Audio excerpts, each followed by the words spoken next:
Councilmember Linsky. Here. Councilmember Hauge. Here. Councilmember Garrison. Present. Vice Mayor Pfeiffer. Here. Mayor Jones. Here. And Councilmember Dowling and Councilmember Pratt are both absent. Okay, thank you. The next item is Pledge of Allegiance, and the judge and maybe his stepson may come up and lead the pledge.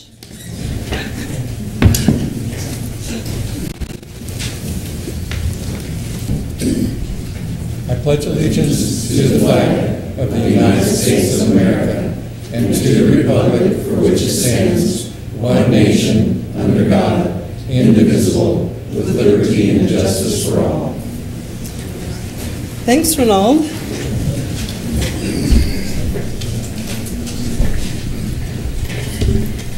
Okay, the next item is a brief summary of current events by the mayor, city council, and/or city manager. The public body does not propose, discuss, deliberate, or take legal action on any matter brought up during this summary unless the specific matter is properly noticed for legal action. Mr. Bartosh. Madam Mayor, council members, our summer reading program has been a real success. In fact, they have met their goal of over 500 participants. And as promised, some of our library staff will be dyeing their hair blue to commemorate the achievement. So if you go into the library and see some blue-hairs in there, they're our library staff. This Friday is a community health screening at the Cottonwood Recreation Center. And so the community is invited to come down for, I think it's blood screening and a couple of others that are available for free. So take advantage of that. Our Youth Commission just returned from their annual trip, and they went to Durango and kind of shared their last trip together as the commission, as it's currently comprised, and a great time was had for all. I'd also like to take a moment during my summary to recognize our police chief, who just recently returned from Seattle, where he attended the 2015 FBI National Academy Associates Conference, where there were 3,000 in attendance.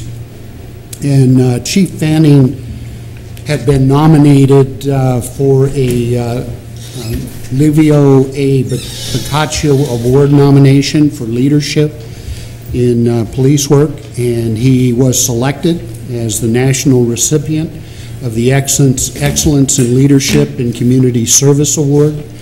And this was largely due to his continued involvement in the community throughout his career, coaching our youth, being involved in a lot of charitable initiatives, and certainly his involvement as our field's maintenance worker. And also due to his handling of the Walmart incident, and in particular how he dealt with the media and the community and keeping them apprised of what actually happened out there. And I think you'll now, as I've begun to see police departments following his lead across the country, when you have a video of something, the ability to meet with the media and actually explain to the media step by step what's going on. I think it'll be an ideal use of this new personal cameras that the officers are wearing, and kind of a way to build the confidence of the community in the police as this new technology is made available. So shortly after the event happens, usually the tendency to say, hey, we can't release anything until the investigation is complete. I think we've now, through Chief Fanning, created a new approach to this to be able to release the video to people so they can begin to form their own opinions based on the facts as opposed to just the rumors. So with that, I would like to recognize Chief Fanning. This is the award he received, and maybe ask the council to come down and get their picture taken with the chief. All right, fantastic. Prestigious award.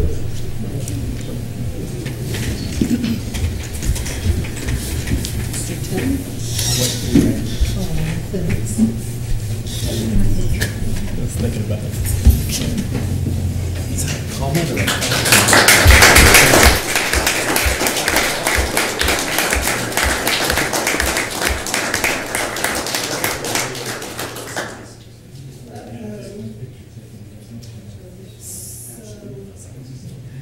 The part of this that is supposed to, there it is.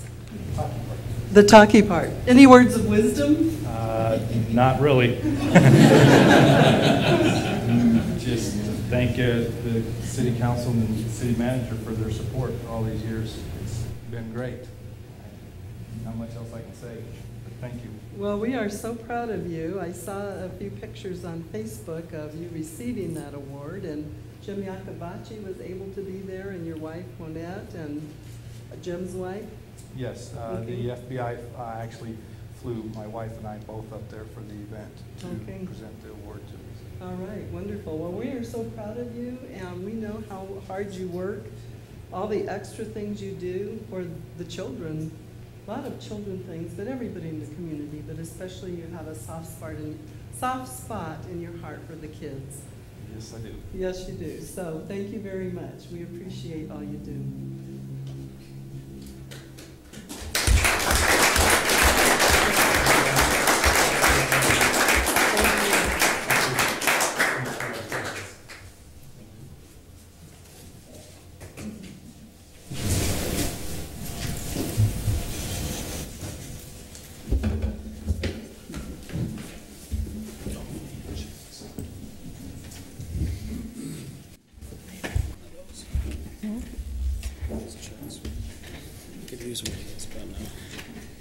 Okay. Anything else? That's it, Ben, ma'am. Anything from the council on what activities you've been working on? So somehow, oh, Tim? Yep, just Please. wanted to remind the public and the people in TV land that we're planning for the home tour, the historic home tour in Cottonwood, November 14. So again, if anyone out there has a home, historic home they'd like to have on the tour, please contact me through the city website. And if anyone has an interest in conducting research on any of the homes that we've already selected for the tour or volunteering the day of the event, please let me know as well. And that'll be in conjunction with Walking on Main. So it'll be Saturday, November 14th. Great.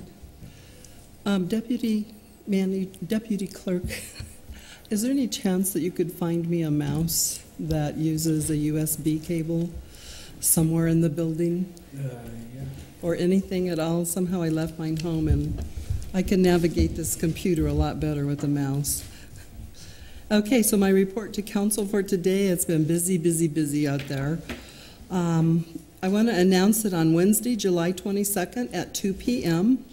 That would be tomorrow, but for the televised, it might not be. So there will be a groundbreaking ceremony and sign unveiling for the Verde Valley Military Service Park.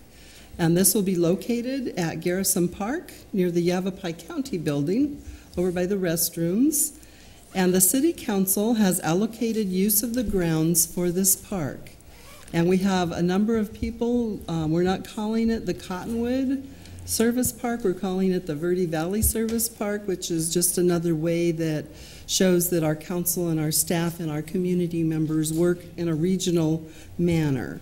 So it's the Verde Valley Military Service Park, and we would like you all to be there. I just want to remind everyone to watch Channel 56 on Cable 1 TV and Channel 2 on Suddenlink TV to keep up with what's happening in the City of Cottonwood government. There are council meetings, the Inside Cottonwood program that has a variety of topics, and other specialty programs about local government. And it's also available on YouTube and VerdeValleyTV.com. I attended the Verde Valley Land Preservation's formal unveiling of the high water mark, which was a functional sculpture created by artist and visionary Wendy Harford. I did that on July 8th, and it was held at the Cottonwood Library. And so the piece of artwork that she did, thank you so much, stays at the library, and it's over by the computer area. Thank you so much. Okay, so on July 10th, I attended the Governor's Council on Aging meeting, and since that meeting, I would like to announce something very exciting.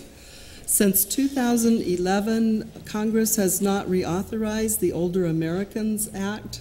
They've sort of piecemealed it and did temporary approvals for that. But on the 50th anniversary of the Older Americans Act, which occurred Tuesday, July 14th, 2015, the Older Americans Act authorization, okay, wait a minute, that expired in 2011. And so different organizations, and I know council spoke out about it, we've urged Senate leaders to pass the Older Americans Act reauthorization, and it passed the Senate on July 16th, and will now move on to the House of Representatives. So we strongly encourage House members to pass the legislation and fund the key investments necessary to support our older Americans. There's also an updated and enhanced online resource available to help Arizona families connect with the programs and services they need. The new website is www.azlinks.gov. That's azlinks.gov. And that website is designed to provide a no wrong door portal to help families navigate the myriad resources available statewide, regardless of whether the issue is related to aging, adults living with physical disabilities, or children dealing with developmental challenges or special health care need. July 14th, the Chamber Ambassadors held a ribbon cutting for the new Miracles Happen Restore. I have Miracles Happy, that must be auto-correct there. Miracles Happen Restore that helps steps to recovery homes. On July 15th, I attended the Kids for College show, and it was a film screening of Strange Island, and it starred children from the Verde Valley, and Elaine Brimner's granddaughters, Emma and Allison, were stars in that show, and she's here tonight, so I mentioned that. There were 2 showings held at the Verde Valley campus, and it was a collaborative planning between Yavapai College, Verde Community Education, and the Verde Valley Arts Council. So Juliana Brutsky, who's director of the Verde Valley Arts Council, also helped with this, and then Edward Darkslade, who is really James Davis, and his Kid Stuff Films produced this. And he's thinking about coming to Cottonwood permanently, and he's thinking about working with the kids at the Verde Valley Teen Center. But the children, they did all the work for this show, and made all the decisions about it, and did a great job. So I'd just like to really thank Yavapai College for having this Kids College program. They did a really wonderful job for our kids. On the 15th, the city clerk and I met with Debbie Crincoli, and she is the new volunteer executive director for the Teen Center. And she's been working very hard. I guess the attendance is down a little bit because of summer, but it goes up when the kids get out of school and they go across the street and they use the teen center. So school's starting the first week of August, I think. So they're expecting that attendance to go back up again. I also attended the Verde Valley Master Transportation Plan, and the Vice Mayor was also there, and were any other council members there? So what's going on is that they're planning or updating the Verde Valley Master Transportation Plan, and this is extremely important, and it's important for the council to follow it. And I'd like to ask the city manager to keep us updated on it. And one thing that it's a plan for 25 years, and so when I got there was no trail along 260 past Cherry, which will be built with the 260 project. So this is for 25 years, and I'm like, really? There's no trail there to get to Cottonwood? There were trails to connect all the other communities. So I put that on there, and hopefully they will follow up on that. I think is Morgan Scott our person that's been working with that? So that's really important to the council. There's other things that we probably should check on that to make sure that they're in there for 25 years. So when the plan actually gets printed, which is upcoming, I would sure advise the council to talk about it and maybe even put it on a work session to talk about it and learn more about it, because it's for 25 years. And if the things that we need aren't on there, then they're not going to get done. So I also attended with the city manager the Arizona Forward Luncheon in Sedona, and it was called A Hub for Scenic Landscapes, Rich History, and Local Culture. And the Verde Valley has captured the attention of National Geographic, which has deemed it a geotourism destination. And as the council may remember, we're one of 17 entities in the whole world that will be participating in this National Geographic project to bring geotourism to our area. So I think that's pretty cool. And you know, if someone calls from Prescott or Flagstaff and wants to be part of it, they won't be able to be part. They have to be from the Verde Valley and Sedona. So that was pretty interesting. Jennifer Wesselhaus talked about the Sedona Chamber of Commerce, and I was surprised to learn that the Sedona Chamber brings in $450 million from tourism. And then we wonder why they're able to fund senior centers and all kinds of things over there where we struggle a lot more here to do, as tonight we'll be having our extra funding entities. So it's really amazing, and they work really hard at it. I mean, they have a beautiful place to draw tourists, so the thing they are running into more and more is the tourism conflict with residents. When residents can't get downtown, then they feel upset, and yet tourism provides most of their income in Sedona, so all of those challenges. I also attended the Verde Valley leadership class, and I was so proud because we have 4 people who graduated from this year's class. Well, it was 8 and 9, classes 8 and 9. We had Morgan Scott, Andrea Harless, Troy Hoke, and Amanda Wilbur as graduates. So maybe you could bring them to a meeting sometime and let us recognize them officially for their graduations. I attended the Yavapai Apache Nation ribbon cutting for their marketplace service station and store, and that was very nice. It's a very nice store. It's right on 260, and I kind of think that it will be kind of the future development that Camp Verde often talks about. And Councilmember Pratt was also there. I made it to the Cottonwood Clippers event that day to see my friend Gunnar Tillmans compete, and it was amazing at how many people were here for that. I mean, that really helps our economy, and a lot of people stay, I'm sure, and eat in restaurants and stay in our hotels. So it was really a great event with lots of people. On the 19th, I attended Linda Zanoli's retirement party, and she has been working for the Verde Natural Resource Conservation District and working with Tom on all of our conservation, Cottonwood Kids Conservation, Cottonwood Kids Conserve, how's that? And they have, she says her replacement's a great person, and so we'll, I'm sure, be meeting her. I wanted to remind everybody that on July 23rd, which is 2 days from now, in 2013, that we lost Lieutenant Jonam Russell in an Afghanistan attack, and I just wanted to let his family know that he is not forgotten by his community for his sacrifice and his service. And that's my report for this meeting. The next item on the agenda is awards, and we have a distinguished budget presentation or finance department and certificate of achievement for excellence in financial reporting for Jesus Rudy Rodriguez from the Government Finance Officers Association.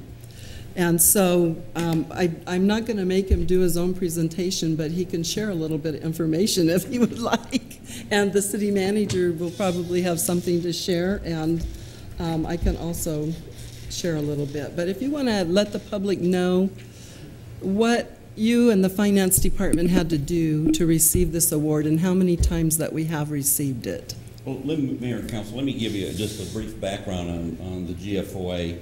The GFOA established a Certificate of Achievement for Excellence in Financial Reporting, the CAFR program as we call it, in 1945 to encourage and assist state and local governments to go beyond the minimum requirements of generally accepted accounting principles and to prepare comprehensive annual financial reports that evidence the spirit of transparency. So they were thinking transparency before that was the big buzzword. It also, and the goal of the program is not to assess the financial health of the organization, but rather ensure that the users use the financial statements that they provide for the public knowledge and make it as easy for the public to be able to assess information and get information that they need. The reports are submitted to the CAFR program and are reviewed by select members of the GFOA profession and GFOA Special Review Committee, which consists of experts in public sector financial accounting. They include financial statement preparers, auditors, independent auditors, academics, and a lot of other financial professionals. So it's reviewed by three different individuals from any one of those areas. We traditionally submit the CAFR, the Comprehensive Annual Financial Report, around the end of November, early part of December. We have gotten the award for, this will be our 24th consecutive year that we have received the award. And though we do have, every year we come in and we seem to always have a few items that kind of seem to stick out. For a small municipality, you know, our auditors kind of nitpick us, and we actually enjoy it. A long time ago, I learned that our auditors here are to help. We're not scared of our auditors. We work closely with our auditors, and I encourage my staff to also work very closely with them. And we develop a partnership with them, and that's, you can tell by, we had our last auditors for about 15 years before we decided to go out for bid. So it's a partnership. We do the best we can. We produce our documents for not only ourselves, but for the council, management, our staff, and for the public. And I think we do a relatively good job. If any of you have visited our transparency page, it's got all kinds of stuff. We were transparent before a lot of the bigger cities were transparent. And we pride ourselves on that. Our staff, the one who is the most notable for getting this award is Kirsten Lennon. She's, as our accounting and budget manager, she keeps close watch on everything and makes certain that if there's anything that's sticking out there, that she comes after me and sits down with me and has a long conversation. And it's by design. With the more responsibilities that I take on, the more responsibilities I have to pass on to staff in order to keep track of everything. And she's done a wonderful job. That does not mean that the rest of the staff does not work very hard to do it. Our department heads work very hard when we prepare our budgets. They work diligently, and occasionally we have to take them to task in order to balance our budgets. And they've been great about working closely with us. These kind of programs would not be successful, of course, if we didn't have the support from our staff, from other department staff, from our city manager, and from you as a council. You give us direction, and we go ahead and follow it, and you allow us to stand our ground and sometimes have some lively discussions with you when there's issues that we feel aren't appropriate or need further discussion, and for that we are grateful that you allow us to come in and have these lively discussions. I can't say enough about my staff. I can't say enough about the council. Thank you very much for supporting us, and I can't say enough about our management staff that has been very supportive, and above all, the cooperation we get from even the lowest level of our employees to the highest level, including that which would be yourselves. Again, we are looking for our 25th this coming year. We will be submitting again, and we will be submitting for probably, I think, our 15th, 14th budget award again this coming year. So with that, I will answer any questions you might have about the GFOA or the award program. So I think that this just goes to prove, in spite of the things that some people like to write that are full of misinformation, that we have, our record shows that we are highly regarded in many arenas for the kind of record keeping that our finance department does. And I just want you to know that I know you spend a lot of time on some of those issues when you could actually be doing great things for the city, but it has to be. And I'd just really like to say thank you very much for your dedication. And I think I can speak on behalf of the council, but I feel so confident about your abilities, your staff's abilities, and there's just a lot of trust there on my part. And I believe you work really hard, and you're honest folks, you have a lot of integrity, and you do sincerely a great job for the people of Cottonwood and the surrounding areas that count on us for services, and I appreciate you. Thank you, Mayor Council. We do it with pleasure. You do. Your hearts are always in the right places. Thank you, Mayor. So, Mr. Bartosh, you want to add anything to that? Madam Mayor, Council, I just second everything you've said, and specifically cite how great Rudy is in taking the time to meet with citizens who have questions. I mean, he's very open, you know, takes the time to answer whatever question they have regarding the budget, which can be a kind of a daunting, you know, document to go through. And so I greatly appreciate that. And he is very well respected by the department heads and staff. He can tactfully tell them no, and they seem to accept it and walk away. And he's very even-keeled and tempered. I've only seen him get upset and kind of angry one time, and I didn't even know it. He told me later he was upset, and I said, really? I couldn't tell. So I think it's that kind of demeanor that gives him so much credibility, not only with the council, staff, and our citizens. I think it bodes well for the financial situation the city's in. We're in good shape because of Rudy Rodriguez and his staff. So thank you, Rudy. Thank you. Stretches those pennies and still makes a lot of things happen. So holds a lot of people accountable. Reminds the council sometimes that it only stretches so far, and the council, by reminding the council of that, you know, it's reminding the citizens who always would like more services. And sometimes we just aren't able to provide everything that everybody wants. But we do our very best. Yes, we do, Mayor. We do. So if the council and the city manager would like to come up to present these awards.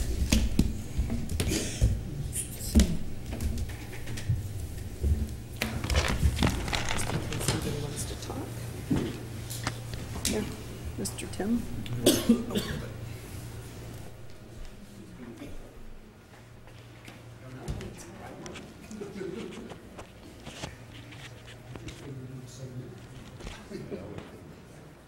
So, would any members of the council like to share anything with Mr. Rodriguez about this? Rudy has a way of telling us no to where we actually say thank you. Any other members like to speak about anything? Okay, so.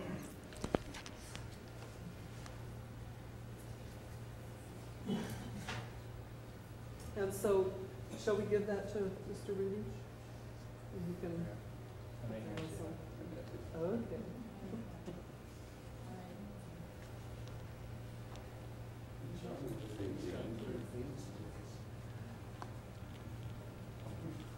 That's. Did you get it, John? Did you get it, John? Is that's a new selfie stick that you're using for others, right?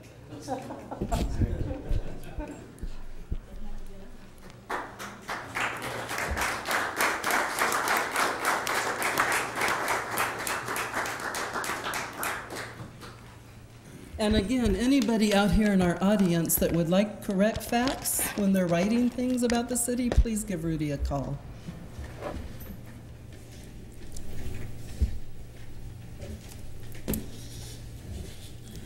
Okay.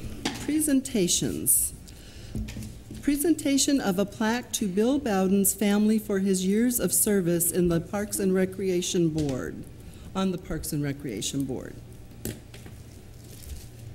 Madam Mayor and Council, it's kind of a difficult thing to actually identify somebody for an award in this circumstance, as Bill passed away. Actually, as he was serving the community, he actually attended his last meeting on April 27, 2015. He's a very active individual for over 15 and a half years for the city. William Bill Bowden served the Parks and Recreation Commission from August 17, 1999 through June 17, 2015. Bill was probably one of the most active commissioners that I've ever seen during that time period. We actually have two other individuals that have served almost that same amount of time, not quite as long. Bill was always the individual that was pretty happy-go-lucky about everything that was going on. The main thing that Bill wanted to see was that if it was for family, if it was for kids, we needed to do it. And that's one of the things that's on the plaque. And Bill was a part of everything from, as I bulleted everything from the construction of the youth ball field complex at Riverfront Park, starting off things in about 1999 all the way to the sports lighting of the Cottonwood Middle School ball fields, Riverfront Dog Park facility. He was a valuable proponent for the VIII Elm Park planning and construction, wanted to see that completed all the way through. Heritage Field relocation and construction project at Riverfront Park, and definitely the Cottonwood Recreation Center was one of the things he just loved to come down to and see, as well as actually be a part of, and so it was always really a lot of fun for Bill. All the way through even to the Thunder Valley Rally program, Bill would always try to make our events whenever he could. He was a constant reminder that age was not a prohibition in any way, shape, or form as to an individual of how old he was. He was 88 years of age, and he continued to be there all the time. I think Bill missed maybe if I can remember, 5 to 6 meetings totally during that time period. Wow. Of 15 and a half years. And most of those were at the time period closer to the end of his life, as well as he was always there for Marilyn, his wife. And the things that I remember about Bill as being a community steward, public servant in many ways. I always would get, he was a good friend because he was always very active as it pertains to supporting the military. He would always bring me the Navy calendars, and we'd always put them up in the hallway there at the Recreation Center. Bill, I always remember some of the stories, even when he would tell me about when he was on his parents' farm, which was actually handed down from his great grandparents. They owned the property in Georgia. And when he was 6 to 8 years of age, he would go out with his brother, and they would go out in the fields, and they would actually pull some of the old Civil War cannonballs as well as the musket balls, and from the battles that actually took place there in Georgia as Sherman was making his pass to the sea. And so he had a lot of good stories about the Navy, especially right after World War II, all the way into the Korean War. And he was a very valued individual as it pertained to the Parks and Recreation Commission, providing new input whenever he could. And that's why we really enjoyed Bill so much. And he was a very stalwart individual. And he was probably about the size of Rudy. He was a very tall individual. He stood head and shoulders above most people, but he didn't let that get in his way. He always was always eye to eye with people. So I just wanted to make that presentation as a tribute to Bill and who he was for this community. We tried to get hold of Bill's wife, Marilyn. I think she's also ill, and we're unable to do so. We've been trying for almost the last 2 weeks to 3 weeks, and the house doesn't look like it's been lived in, so I think she's right now in either Cottonwood Village or someplace along those lines, and either that or she's down with her daughter down in the Phoenix area. So we just wanted to make sure that council knew of our beloved Bill and who he was, and especially to me, he was a dear friend, and his passing saddened me greatly.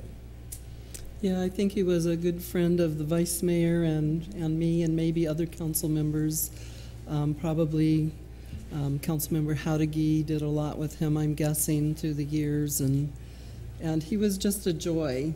And he just really, I mean, the rec center was really, you know, he worked so hard on that, and he supported that so heartily. He was on the subcommittees and things of that nature, Yes. wherever he could actually be involved in, and that was in his 70s, so mid-70s. Yeah. So I would like to give this to you now. If you do find his family members, Yes. they'll be able to watch this on TV. Yes, that's true.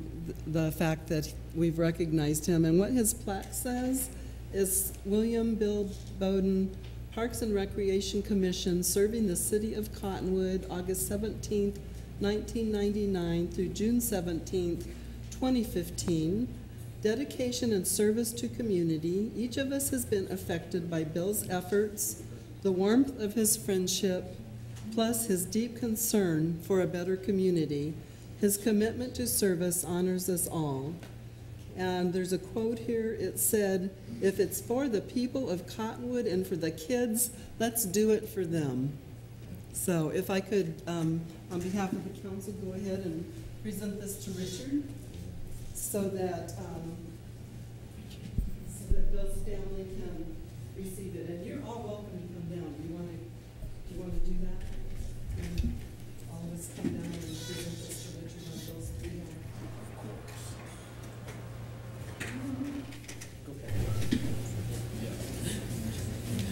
It's always good to follow it.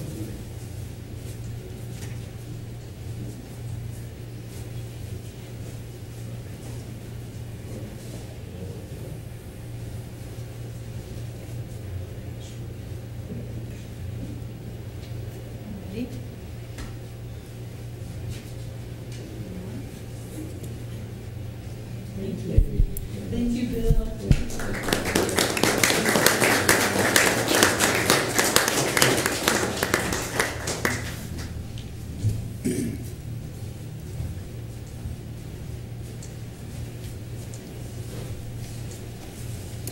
Okay, our next item is the WATCHGUARD video system for police officer body cameras. And we have Chief Fanning to make this presentation.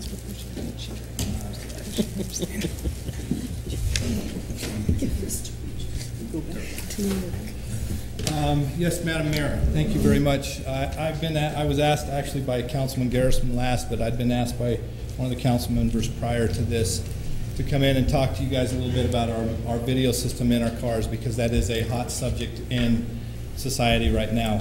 And so I wanted to come in and tell you what we have going on with the police department and where we want to go in the future with the police department in regards to our video systems.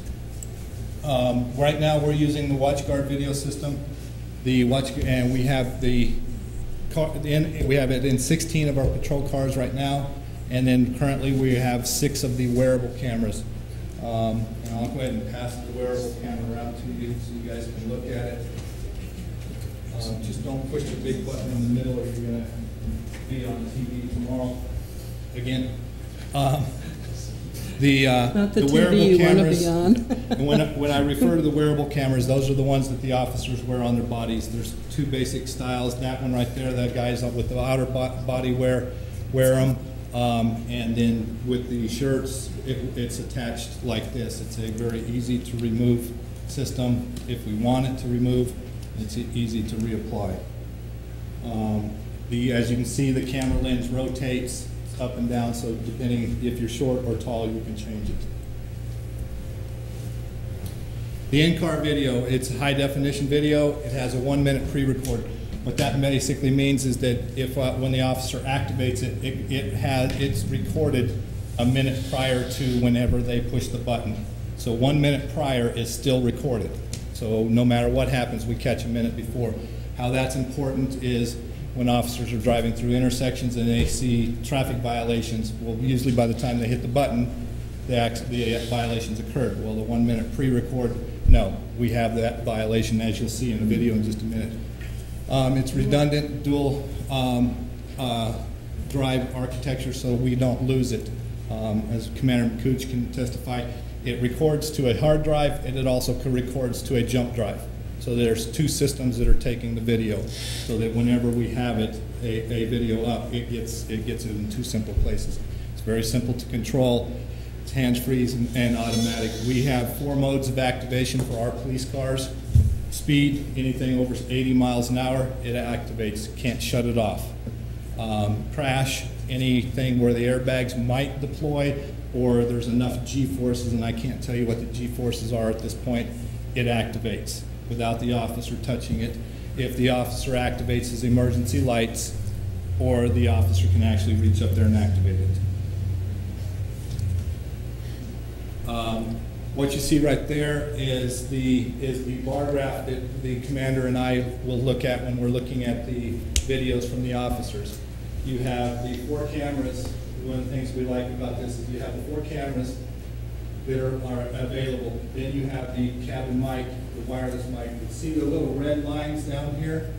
Those are that's what tells us when the officer applied his brakes. So if he's involved in a traffic accident or anything else, we can tell that where he activated his brakes. The little black line down below also tells us when he activated his emergency lights.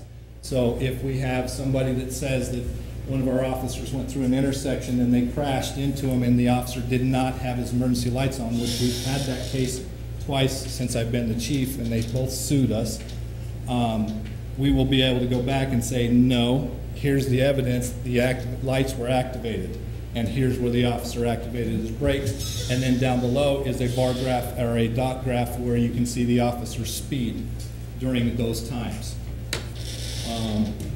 This is a snapshot that I took of one of the officer's videos, which you're going to see right now. Where this becomes important to us is in the video capabilities for multiple reasons, obviously.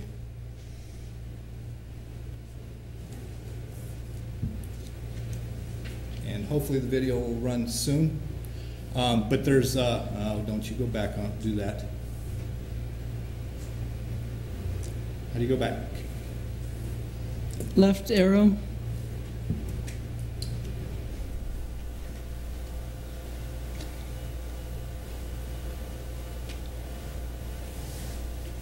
And I don't think we're going to have sound, which it doesn't really need it. But as you'll see the white truck right here you see the truck, and he crosses over and cuts the police officer off.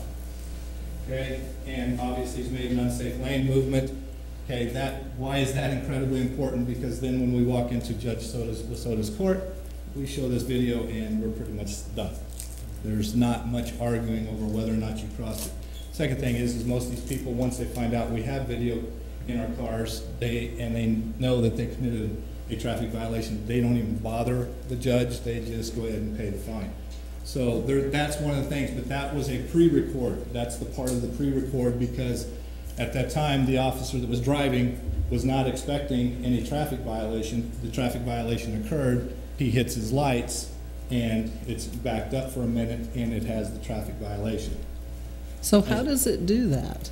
Because as I'll explain in just a minute, these cameras are always recording. Okay. 24/7 they're recording. Now when I say that, I need to clarify something. It is recording. It is not recording audio, and it is very low grade recordings. However, as soon as you activate the button, it will upgrade the recording capabilities and go back and catch a minute. We can go back as far as 2 minutes, I believe, right, Commander? And catch 2 minutes of pre-record if we wanted to, but most agencies have found that 2 minutes is usually a long time. Yeah, not needed because the event happened long before that or long after that. But again, you can see the video, you can see the license plates, you can see the police officer that's standing there. And since the sound is not working, unfortunately, you can't hear him talking to the subject. It's very clear.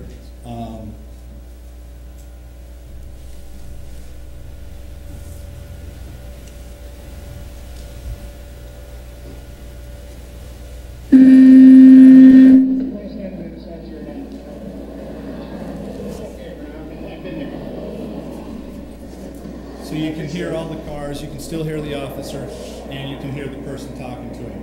And he's only wearing his belt microphone. He does not currently have a body worn on. So it's just his belt microphone. we've seen how well the microphones work in the Walmart incident when the microphone was left at the back of the one vehicle and captures the sound of most of the event. So that's what the in-car videos look like. Next is the wearable videos. Again, these are called Vista. We just got these a week after the Walmart incident. They arrived. They're very ruggedized. They're made out of polyurethane, rubber, military grade. They bounce them around, they throw them around. You can see that one's got white paint and stuff where it's been bounced around. Again, it has the 1 minute pre-record, just like the in-car. It records after the fact. It's easy to activate, and it has the adjustable lens. These will last 9 hours of on full record, and they can hold a whole lot of data. And again, it's the 1080p video. Very high resolution, very good microphone. There's 2 separate mounting systems for them that we use. Here's the video of a body-worn video, which demonstrates the value of the body-worn video. This incident was a call where the officer was told about a drunk driver. When he arrives on scene, he goes inside this is the Big 5.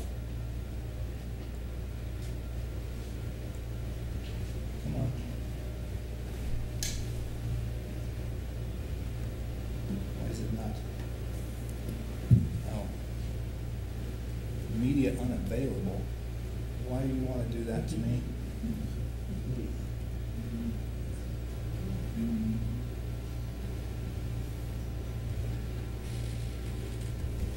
That's fun. It's the same kind of video. At any rate, if Matt can't get it to play. Matt, to the rescue. The body-worn video, the officer walks in and he has no driving of the subject, nothing else. But when he walks into the store, the body-worn video is on, similar to where it's right here. And when he starts talking to the gentleman, everybody can tell pretty quickly that the person is incredibly intoxicated, which again is a bonus for us because now we can see it.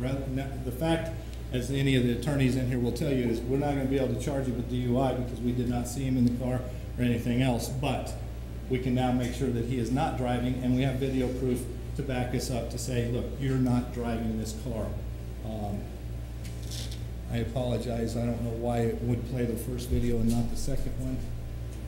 I just keep seeing media unavailable. Did you drag it onto the hard drive, or are you playing from? It is on the hard drive. And so it shouldn't be doing this.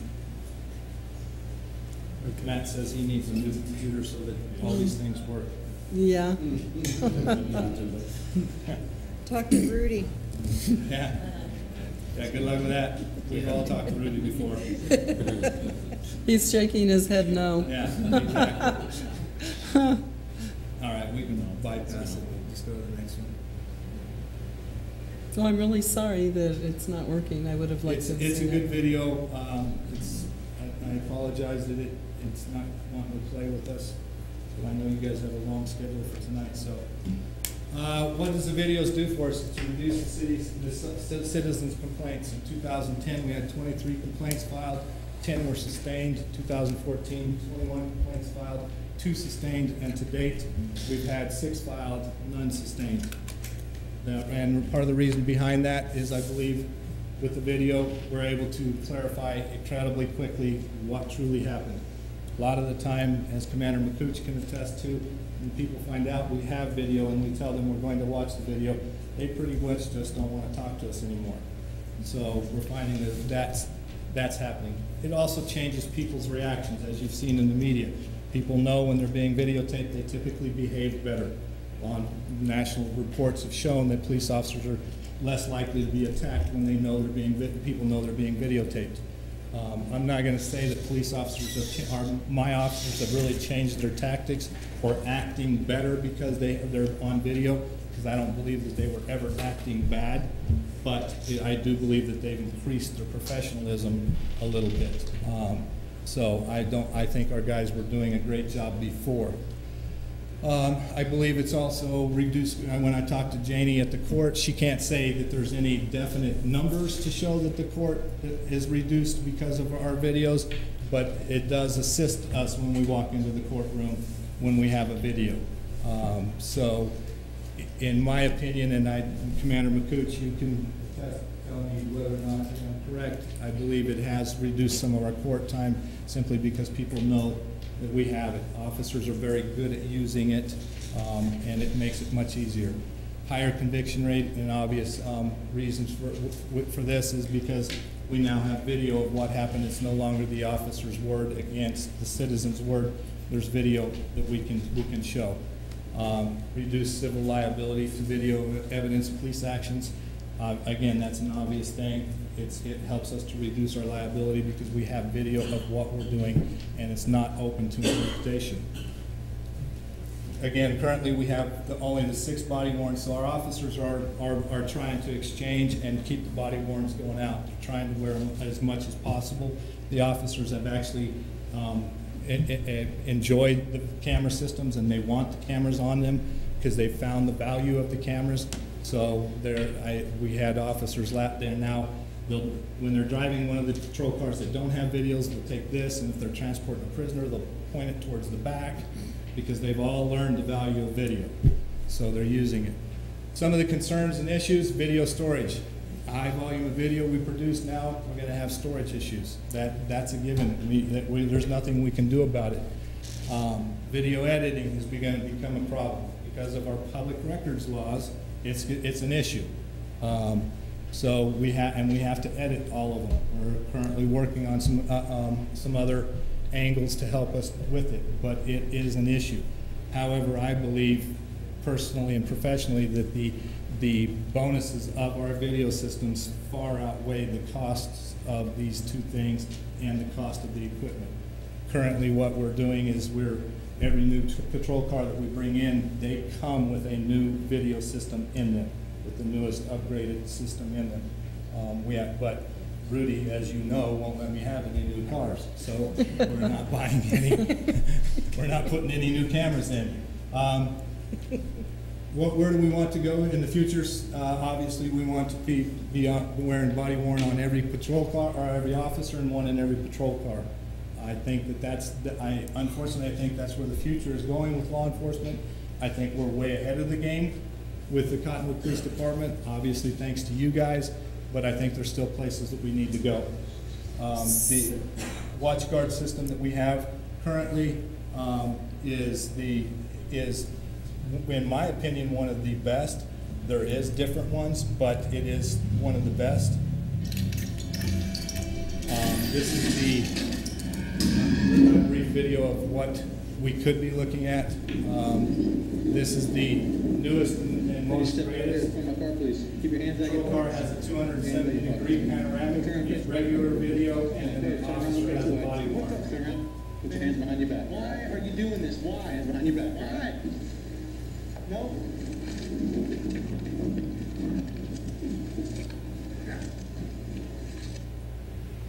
That's where we want to end up someday, and that's one of the reasons why we selected WATCHGUARD. It gives us the whole thing. There are other systems out there that we looked at, we tested. They don't give us everything. They don't give us the in-car. They don't give us the body worn and everything else. But that's what you're going to be looking at in the future of law enforcement, I truly believe. And that's why we're wearing WATCHGUARD. That's what the system's all about. Any questions?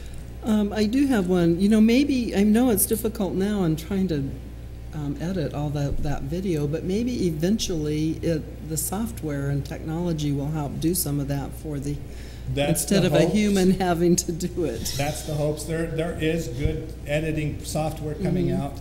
However, they're extremely proud of that really good software. Yes, I'm sure they are. It's costing a lot of money, so there's programs we're working with and helping.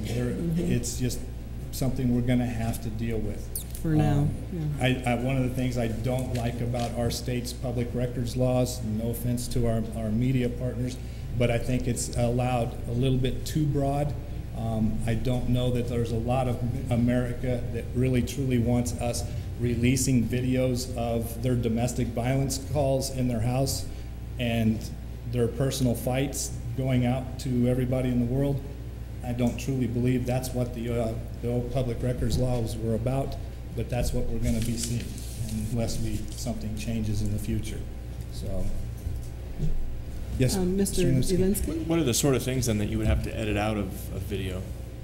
Teenagers, names, dates of births, social security numbers, people that are just basically, depending on where we're at.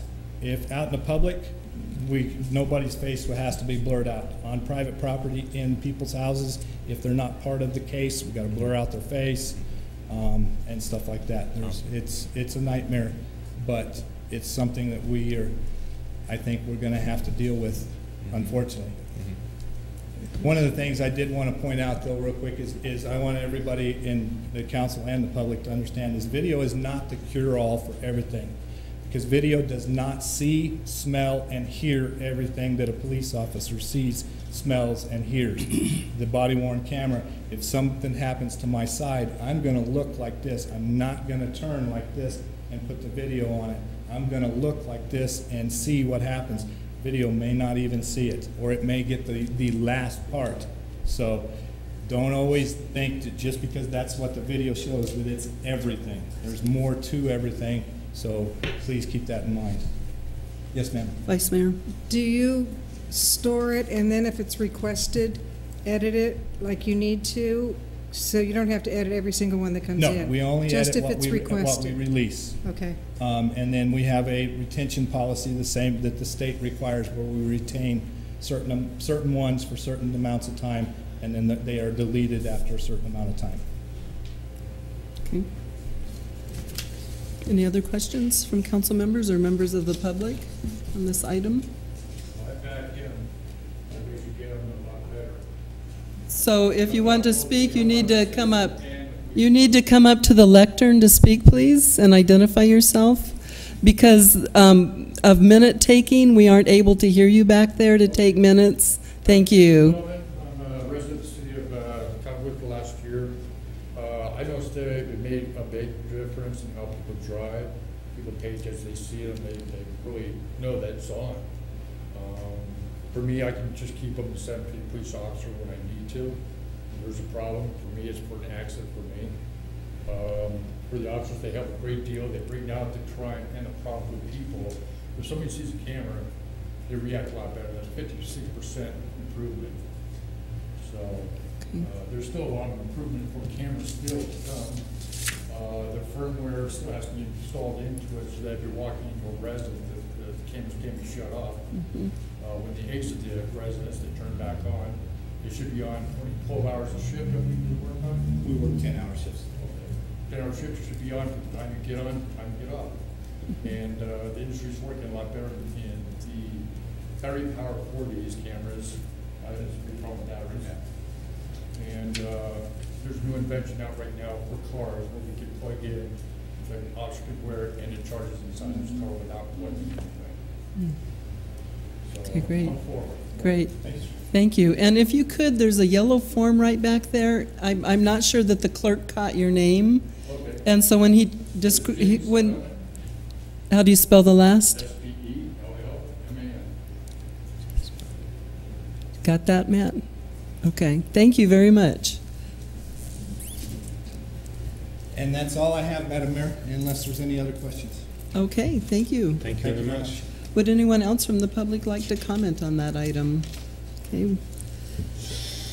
Thank you very much. So the next item is presentation regarding the Tilted Earth Wine and Music Festival.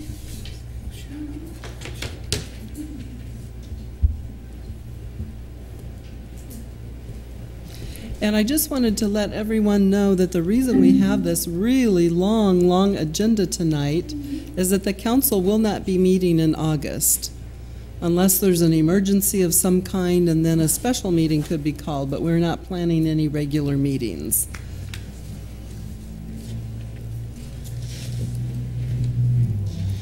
Madam Mayor, Council, I'll make this short and sweet, give you the Reader's Digest version. This study was included in your packets. It was done by the Arizona Hospitality and Research Resource Center at NAU. We're hoping to develop a long-term relationship with them whereby our two larger programs within the year, Thunder Valley Rally and Tilted Earth, we do these kinds of studies Over the years, we can keep historical information, ups, downs, ebbs, flows. We can plan better. It just makes us more prepared and more successful in the long run by having this kind of information.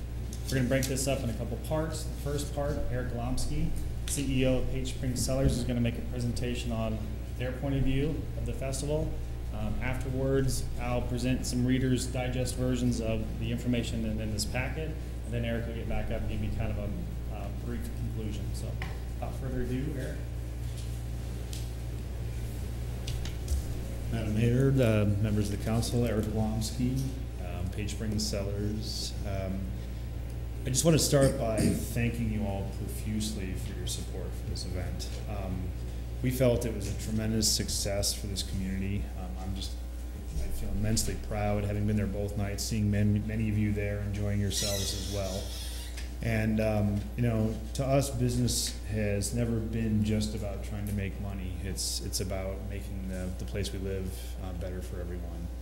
And anybody who was there will know, will have a sense of the kind of the, for lack of a better explanation, the vibe and the feeling and that sense of community that was created by this event.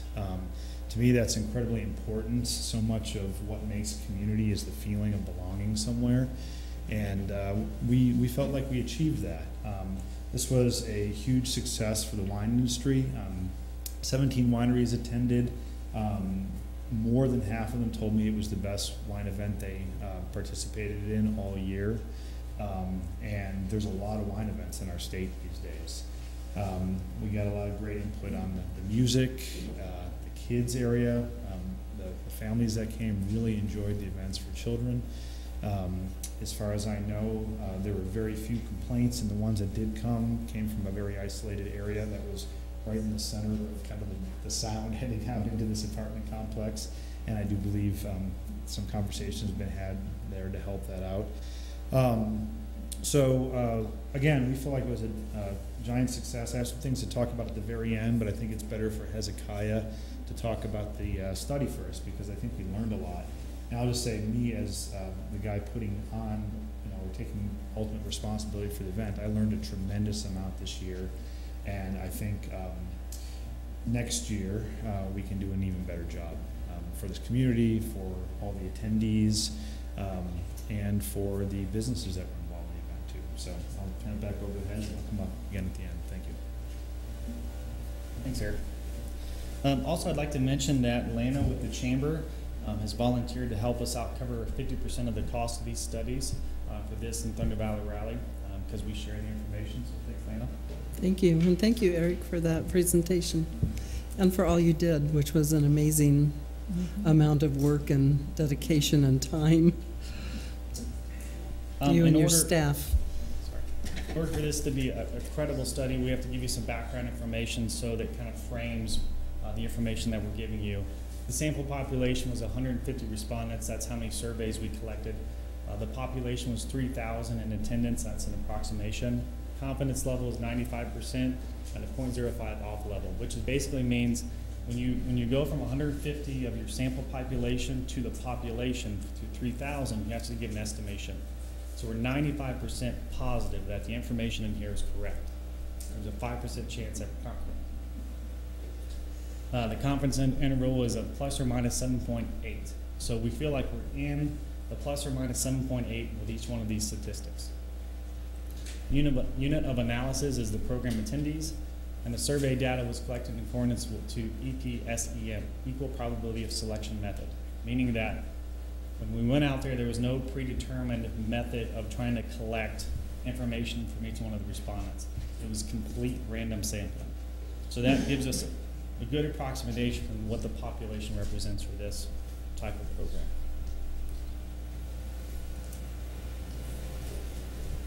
So it's kind of broke down in demographics, festival visitor characteristics, festival experience, lodging, and then the economic impact. So the characteristics, the attendee origins, about 68% is from Maricopa County, the Verde Valley. You can kind of see the way the chart displays it. Yavapai County are non-Verde Valley residents. So we considered Verde Valley residents those of Cottonwood, Clarkdale, Camp Verde, and Sedona, along with Jerome. Anything outside of that is considered visitors. Marketing, it's always vital to have this information because when it comes time to spend money on marketing, you like to know what works. Word of mouth, that's always been the strong point with marketing. Friends and family, posters, flyers. Grapevine means people talking, word of mouth. Online websites, social media, radio, newspaper, magazines. That's all spilling information about the Verde Valley. Come visit. It's a wine industry. That's stuff that has an impact year-round. It continues to brand our area. The festival experience, a great sales pitch is you want to end with a sale. When people leave your festival, you want to make sure they're happy because they'll go back and spread the word, hence the grapevine. So level of satisfaction, it's a scale of 1 to 5. So basically they take each category, they score it on 1 to 5, and then they give us a mean average of that specific category. So ticket, staff, atmosphere, and the children activities, about a 4.9. Wine garden experience, music, 4.8. Layout, organization, and food, about a 4.7. Obviously, parking is the struggle with that facility. And so we're looking at ways to fix that or remedy it in the year's future.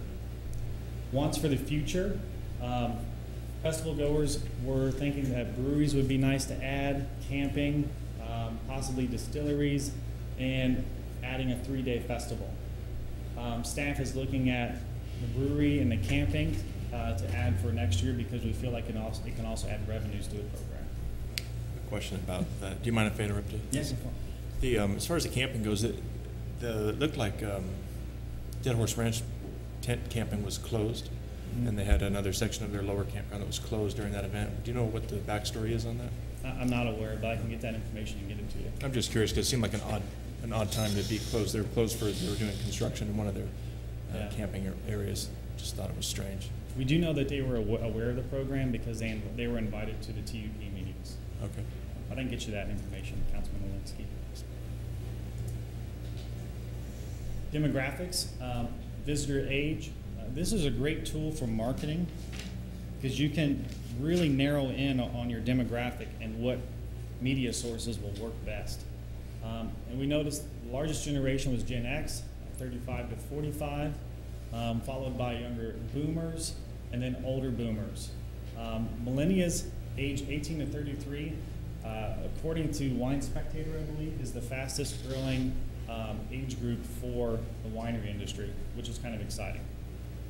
Attendee household income before taxes, the largest group was $50,000 to $75,000.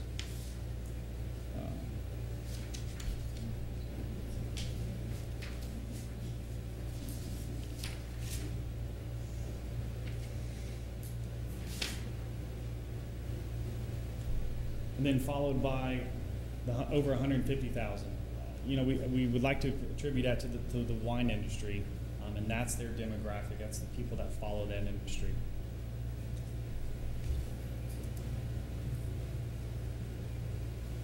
The tilted economic impact. So basically what you take is indirect cost and direct cost, and then there's a multiplier. So if I get $100 and I save $20 and I spend $80, well, that's a multiplier because that money turns over throughout the economy locally. So what they do is they calculate how much money is going to be generated in this area by this initial investment. A surprising 62% of all survey respondents indicated that they were staying overnight away from home in northern Arizona. NAU actually contacted us on this stat because they were blown away because they don't see that on a regular basis when they do these type of studies. That this many people came to the area from outside the area and stayed the night, which is huge for our local economy. The vast majority, 83% of those who stayed overnight, stayed in the Cottonwood, Clarkdale, Cornville area, followed by Sedona. It's always nice to be Sedona, and Prescott and Flagstaff. So the total impact on the area was $373,573, and it generated 3.7 jobs.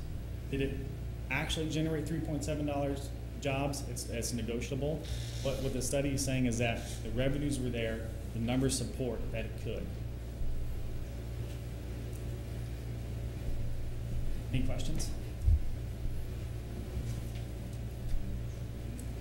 Mr. Linsky? Maybe you'll talk about it later, but the parking issue, how important is that to you to change? Is it? Yes. I mean, it didn't seem like it was that much of a pain in the neck, but I mean, I'm not surprised to know that that would be the #1 complaint. But right, and that's what's nice about having this study is that you and I would say, it wasn't that big of an issue, but obviously to the attendees, it was an issue. Because they were having to walk from the other side of the Little League complex to the other side of the front park. Those are the type of tools that can help us make this program successful over time. Having that information is vital. But if they were going to a ball game in Phoenix, wouldn't they have to walk the same distance? Well, that's my question, though. Was it lighting, or was it the distance that they had to travel, or what was it about the parking that was? Lighting, marking the spaces, the shuttle service. We didn't really have a shuttle service to bring patrons back and forth. We did, but it was kind of spotty here or there. There are some things we could shore up. But again, this is a tool for us to improve the program. But those who attended here just felt that way, that it was an issue for them. And granted, if you look at the scale, it wasn't like parking scored a 2. It was a 1 to 5, and parking scored a 4.5. It was the lowest of the group. So it wasn't like the mass majority was saying, no, it's horrible. It still scored high. I'll never come because of that, or exactly. Right. So it scored, but it wasn't the highest score. And actually, almost 98% indicated they would recommend the Tilted Festival to family and friends, which is imperative. We can't put a dollar amount on that type of marketing. Absolutely. The word of mouth. And the grapevine, as you called it, I thought that was pretty cool. I thought that was a wine magazine, but Eric told me it's yeah. So, right. What actually we might use word of mouth within the wine industry.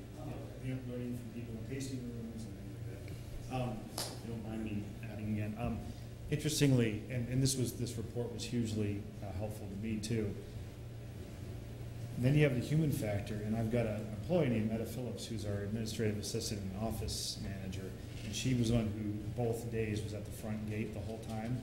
So she kind of ended up being this antenna for everybody's comments as well. Right. And I actually specifically asked her about the parking, and I think one of the things that she told me was that, interestingly, we had that big parking lot right next to the skate park that was almost empty the whole time. And she said some people walked by and said, well, why can't we park there? And it was VIP, and it looked like the VIPs largely either parked other areas because they didn't know that was a VIP lot, and they also came in bigger groups. So it was kind of like you're thirsty and you're walking by all this water and you can't drink it. So right. I think that's something we should think about next year too. The only other thing I wanted to say, and I can answer questions as well, is the first year we did this event, we did it as Page Springs' kind of 10th anniversary, but we knew we were trying to kick off something for the future of this community. And this year we did it again, we expanded, and we learned a lot more than we did the first year. The other thing is that we did not do as well financially. And to quote one of my fathers, everybody made money at this event except for us. And I can live with that. I think success, again, is based on a lot of different things, but I do think we need to at least break even. And Page Springs did have a loss associated with this again that was actually more significant than the previous year. Having said that, we do want to keep rolling with this. My partners, which are my family members, are not highly excited about the financial prospects of, we're a winemaking family. A small business. Yeah, and we're a relatively small business, and the loss we took was significant enough to wake us up a little bit. Having said that, I'm not, I feel like those are the times when you need to really, hunker down and do a better job rather than giving up. And I just wanted to let you all know that I'm beginning discussions with your staff here at the city to figure out how we can partner maybe a little more significantly next year and bring in other partnerships to make this continue to happen in a way that it doesn't just fall on our shoulders financially, and have some expertise involved that helps us make this a success financially. And I do believe in the report, after taxes, I think the city did actually net about $3,000 on this, which is not bad for the first year you all have been involved with the event with us. And I think the other thing is that it was a really big strain on my staff. We all have full-time jobs already, and the other big thing we'd like to try to talk about over time is how the city, which does actually have quite a bit of this expertise, especially with Hezekiah, where the city could be more involved in helping us produce the project. But again, I was there both nights, and I was a proud member of this community. It was one of the best times I've had in years here. So I can answer any questions too if anybody else has any. I know we've pretty much covered it, and you have a lot to do tonight. More questions? More questions? Okay, so we have something. So, Eric, this is a massive undertaking, and I think the city, on behalf of the Verde Valley, can thank you for taking this on. You can see the impact it's had locally for our economy. We want to continue this relationship, so this is a little token of our appreciation from the council.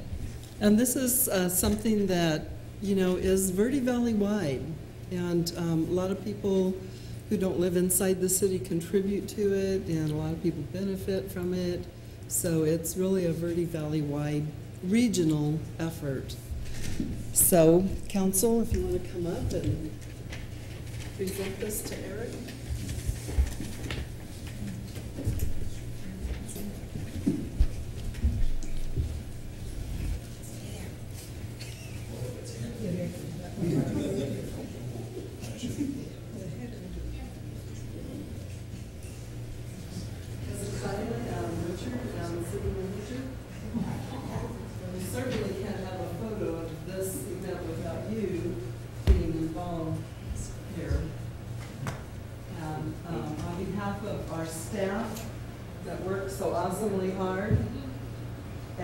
Thanks Hezekiah and Richard that made this for you, or had this made for you. We just want to say thank you for all you did and your family and your staff and everyone involved. Thank you.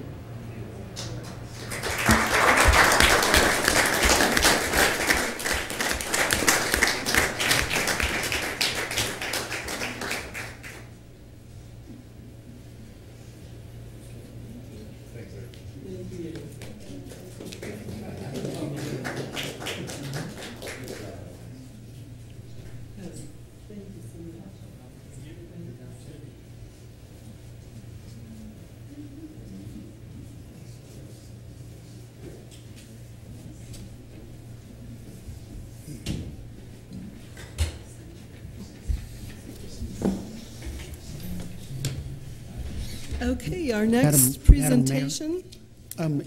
In just closing that event, okay. What I would like to do is just advise the council and make sure that you agree with this direction. As Eric indicated, we have met. We talked about some of the challenges that they faced, and what we'd like to do is get together and begin to explore what this partnership needs to become to make this a successful event, not only as it has been for our community, but also for our businesses and particularly Page Springs Cellars. So what we'd like to do is come up with a plan and then bring it back to the council with recommendations to the council for approval on how the city actually helps to make this work for everybody. And because the reality is, if we don't, I don't think it's going to continue, and I think that needs to be a deliberate decision by the council if that's the direction we choose to go. Thank you. I think that's a great idea. It seems like it's one of our signature events. We dropped the rhythm and ribs because everybody else was doing that. But I think that this Tilted Earth Festival is very unique to Cottonwood and the Verde Valley. And it would really be, in my opinion, a shame to lose it at this point. And, you know, a small family business can't continue to operate that way. And so I think that if you could look at more partnerships, as Eric said, and figure out a way to bring more folks in to support it, and the city maybe, I know that we did a lot, I mean, as far as our staff and the bus and all kinds of things, you know, and Hezekiah being highly involved in it this year in the planning, but it needs to be looked at because it is obviously at risk if it continues as it is, and it would be a shame to me to not have this wonderful event, so should talk about it more. Good idea. Thank you, Mayor. Okay, update regarding Thunder Valley Rally event scheduled for September 18th and 19th, 2015 in Old Town Cottonwood.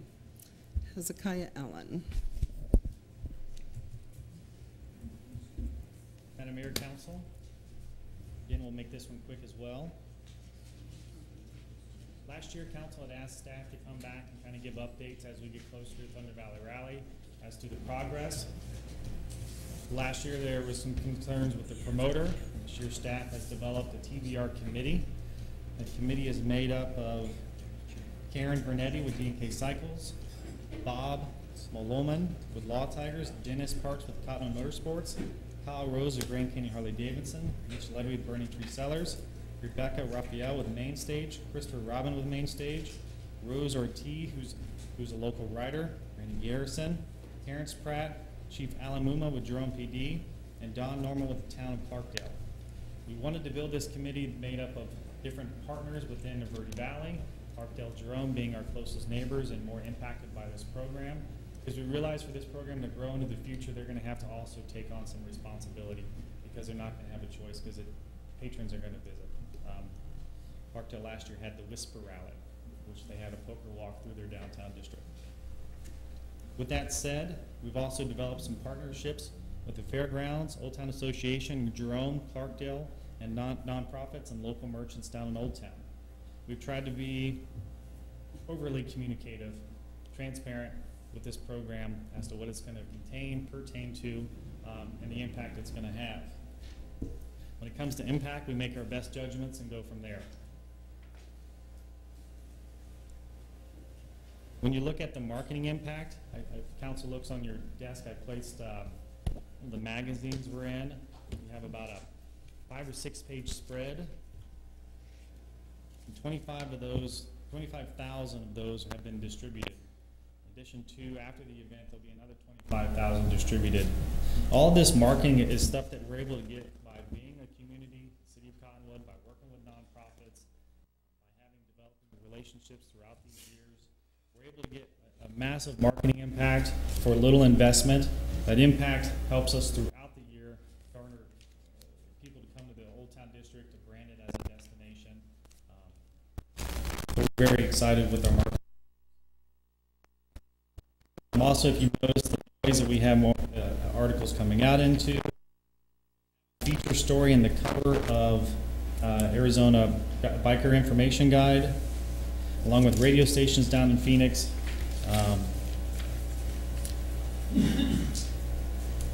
TVR's committee wanted to ask the City Council which charity they would like to support this year. The TVR committee is recommending to support the Military Service Park.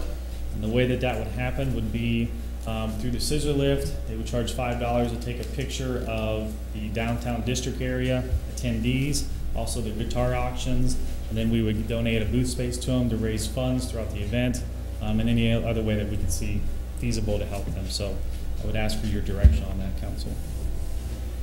In addition, local hotels are booked and most have a waiting list. From my understanding, the Wild Horse, I believe that's the name, Wild Horse, they have a 3-year, what's that? Iron Horse. Iron Horse, that's wild too. They have a 3-year waiting list for this event, which is exciting. The Cottonwood Hotel increased their rates to $300 a night approximately with a 2-night minimum, and they're booked out with a waiting list. Hotels throughout the Verde Valley, Sedona, everywhere is getting booked. This program is growing tremendously. The TVR committee's 5-year plan for this program is that we understand at this point it's going to be a lost year because we're a challenging program. We haven't built a reputation here. We kind of each year kind of change things around. We look at this year as really the first year. So it takes about 5 years to define your formula, to build your brand. So within the next 5 years, we'll start introducing new ways to create revenue. But we hope to get about 10,000 people down here in Old Town approximately. And then once it starts busting out of the seams, then create ways and means to create revenue for the program, whether it be a small gate charge or a gate charge to get into the main concert area. Whatever is feasible, we have to look at the cost versus the benefits. So that's kind of our update, unless council has any information or questions. Mr. Elinsky? I think there was some concerns last year with the business community on Main Street. Did you hear anything about that this year? What were the concerns and what can be done? We were going to kind of cover that in the site plan, because that's also on the agenda, but just a brief synopsis. We've had multiple meetings with the Old Town Association. We're going to have another one closer to the program. Basically, their concerns were we need to have some security on the bocce sidewalk so we keep that open. The flow of traffic, don't block it off at Willard, but keep it open. Come down the Cactus, reroute. So we did that as well. We also changed it to where Sunday, pretty much the program shuts down, and we reopen Main Street at 9 a.m. and we reopen the parking lots at 11 a.m. The goal is to have as little impact on the Old Town merchants as possible, but also bring in that revenue to the area.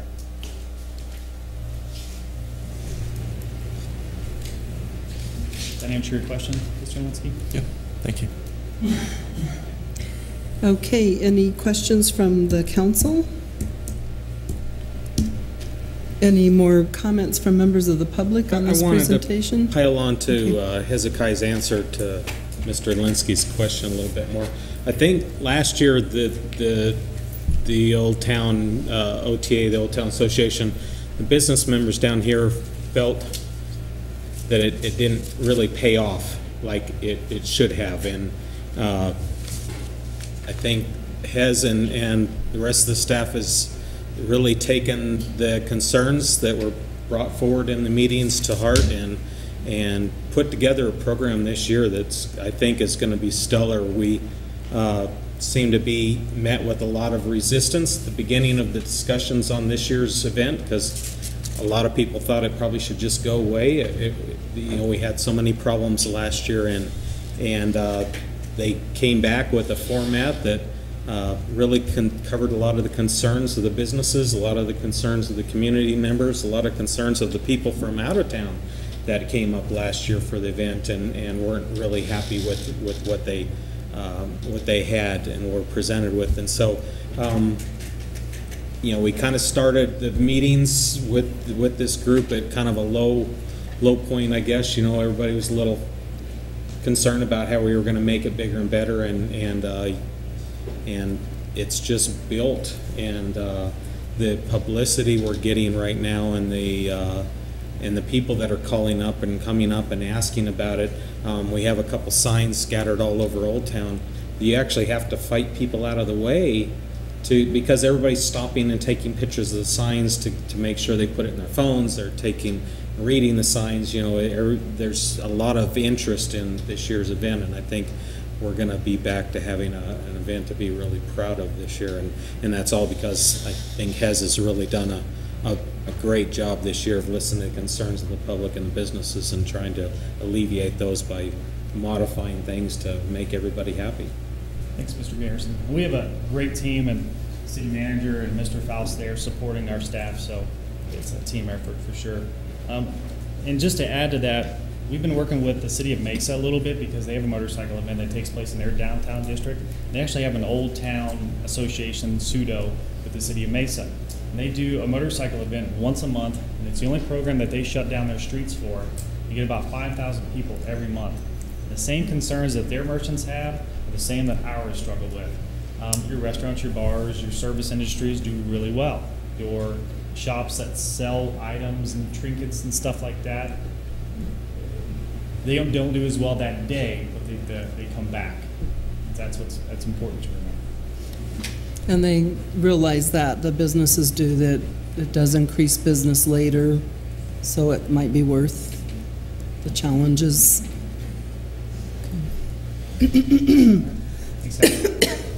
Okay. So thank you very much for that presentation. Okay, the next item is called to the public. This portion of the agenda is set aside for the public to address the council regarding an item that is not listed on the agenda for discussion. However, the council cannot engage in discussion regarding any item that is not officially listed on the agenda for discussion and/or action. Comments are limited to a 5-minute time period. Is there anyone from the public who would like to speak tonight? If not, we'll close the floor to the public.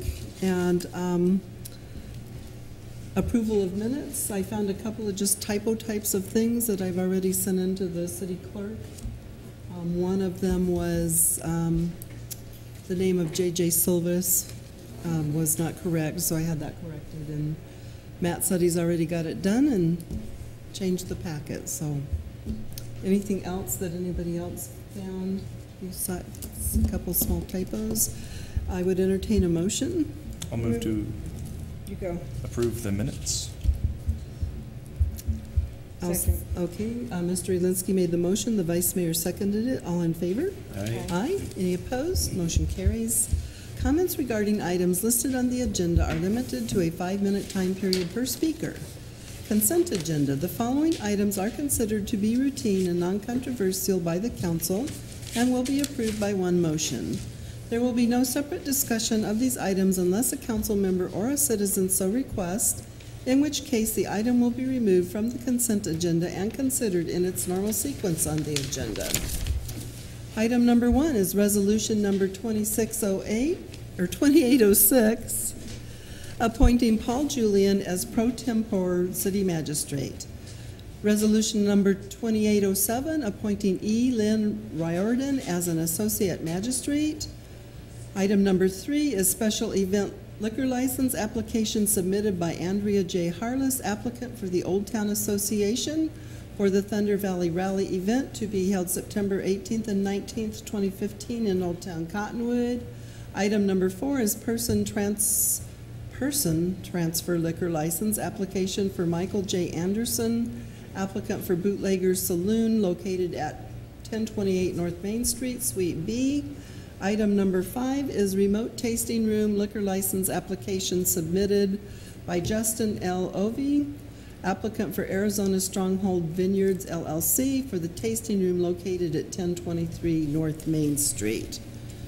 And there was one item where I saw a business, your business, was that item number 3 for the Thunder Valley Rally? Yeah, I probably should abstain. I want to pull that item, not for you to abstain, just to disclose to the public. So That's I'll fine. pull I can that item. abstain from it. So I would pull, that was number 3, right? Number 3, yes, ma'am. Okay. I'll pull number 3. I would entertain a motion for items 1, 2, 4, and 5. Madam Mayor, motion to approve the consent agenda as presented. I'll second. Okay, so Mr. Howdiggy made the motion, Mr. Garrison seconded it. All in favor? Aye. Aye. Any opposed? Motion carries. And I don't know that you need to abstain. I just wanted to call the attention that it is a business that your wife owns that is involved in this special liquor license. So I just thought disclosure would be appropriate. And I don't know that you have to abstain. I don't know that there's any reason for that. I can. It's no big deal. It's okay. Okay, so, I'm sorry, I was going to have the resolutions. Remind you. I forgot the I was resolutions. gonna talk about the liquor license too. The times on it changed on Which Monday. one? On the special event liquor license. The 3? Yeah. The one we're polling anyway? Right. Okay, so. Times are ending at, it was originally at 11, and I think it changed to 2. 11 2 to a.m. 2, okay. So if we could go ahead, we voted on 1, 2, 4, and 5. If we could read resolution number 2806 by title only. Resolution number 2806, a resolution of the mayor and city council of the city of Cottonwood, Arizona, appointing Paul Daniel Julian as pro tem city magistrate, establishing his term of office. And resolution number 2807, a resolution of the mayor and city council of the city of Cottonwood, Arizona, appointing Lynn Riordan as the associate city magistrate and establishing her term of office. Madam Mayor. Thank you very much. Okay, so for item number 3, Mr. Garrison is going to declare a conflict for that item. So any discussion on item number 3 by any members of the council? And we do realize that the times have changed from ending at 11 to ending at 2 a.m. now. Okay. Any discussion on this item? If not, I'd entertain a motion. I'll move to approve the special event liquor license application submitted by Andrea Harless. Do I need to specify the time change? No, okay. So Mr. Elinsky made the motion, the Vice Mayor seconded it. All in favor? Aye. Any opposed? Motion carries. Okay, new business. The following items are for council discussion, consideration, and possible legal action. So I'm going to, because there are a lot of members of the public here for some items, let's go ahead and quickly take two first. And then, okay, staff. Okay, and then we'll go ahead and skip down to number 6 and take those, as we have a lot of folks from the public waiting for those items. So, yes, okay. And we still have 4 people, so we still have a quorum, barely, but we're hanging in there. Okay, so. We vote if I have to recuse myself. Oh, wait, let him know that. We'll do that first. Can you grab Ruben, please? Quick before, could you grab Ruben? We won't have a quorum for one item.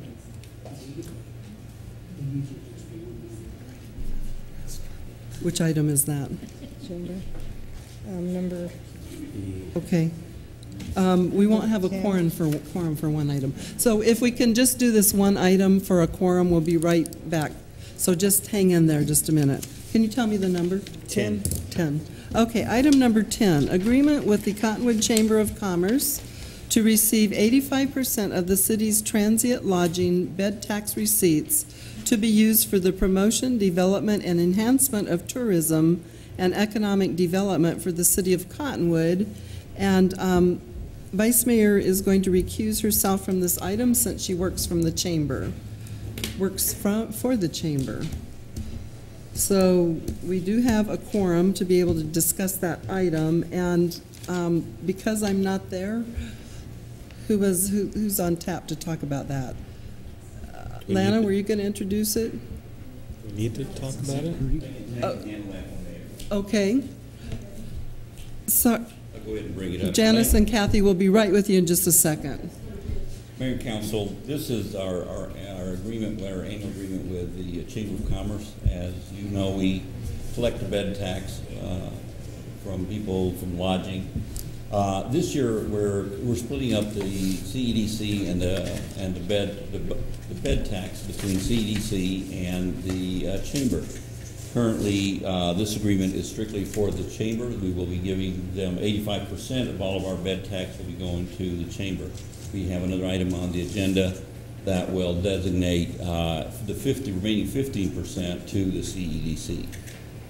And Lana's here to answer any questions or anything you might want to add, that she might want to add to this. So essentially, they were getting 100% before, and they were giving 15% back to the Cottonwood Economic Development Council, and now those two entities are split up on the advice of your legal folks. Our accountant suggested that because CEDC actually operates separately from the chamber, that it was his advice to separate and have CEDC set up their own nonprofit organization. So this 15% has been going to CEDC for economic development for 10, 15 years, however. It's just, this is a formal way that RUDY will send CEDC the check for 15% and us a check for 85%. So and you won't have to be cutting a check out of your accounts. It's slightly less administration work on our part, a little more on RUDY's. So okay. I'm sure he doesn't mind at all. Not at all. Okay.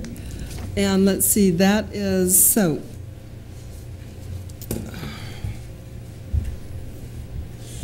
I have to get there, and it's going to take me a while. So I have to go back to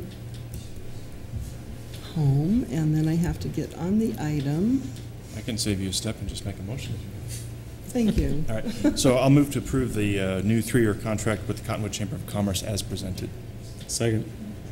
Okay, so Mr. Elinsky made the motion, and Mr. Garrison seconded it. All in favor? Aye. Aye. Any opposed? Motion carries, and thank you. Thank you very much. We appreciate your partnership. go. Is this when we Yes. do this? Okay, so if council wants to come down, please, and Mr. Howdiggy needs to leave for now. So there was nothing else on the chamber that, this is, so. Is there any way we could do all three agreements and do all the three pictures at one time? I think that It'll be 10 o'clock. it's going to be that time anyway, but I think that the other group has been waiting too. So, council, if you want to come down and present this to Layla.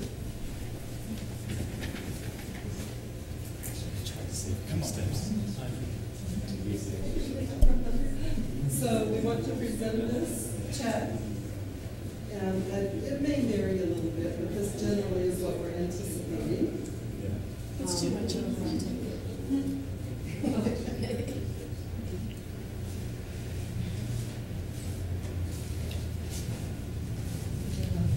you.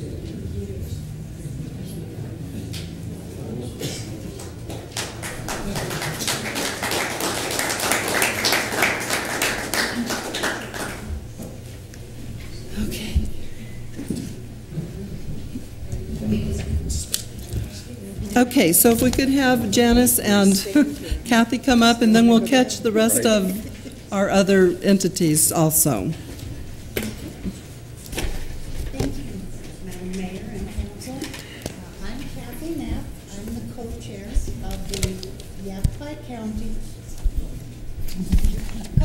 the Yavapai County Seed Library, which is under development. Janice Montgomery is the other co-chair.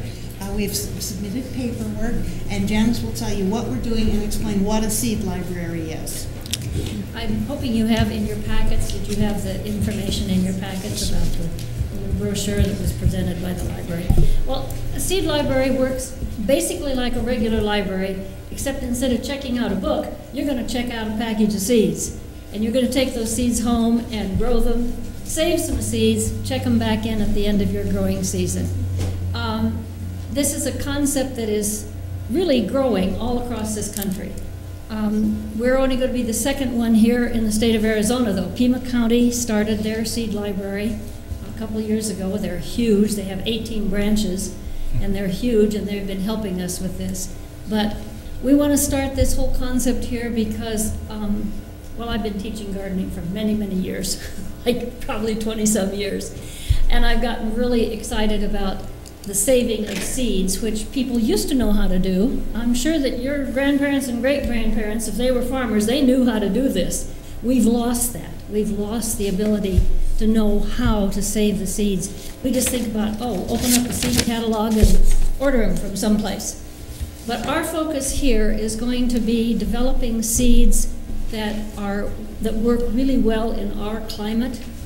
I don't care if a tomato grows well in Maine. We want the tomatoes that are going to grow well here. So that's the whole focus of this, is to develop these seeds that are regionally adapted. And because this was such a wonderful agricultural area for hundreds of years, and that has all been lost. All those varieties have been lost. So we're kind of excited about this. We are. We have a passion. Mm-hmm. We are with the Verde Thumbs Gardeners. We have a mailing list of close to 300 members right now, just in the Verde Valley. And we usually get at least 50 members at our meetings that we have once a month. We are called the Verde Thumbs Gardeners, and we are a member, well, we're actually part of the Gardens for Humanity. They are a 401c3, and they are supporting us in this every step of the way. So we're getting the local support, we're getting support nationally. The first library that was formed was Richmond Grows in California.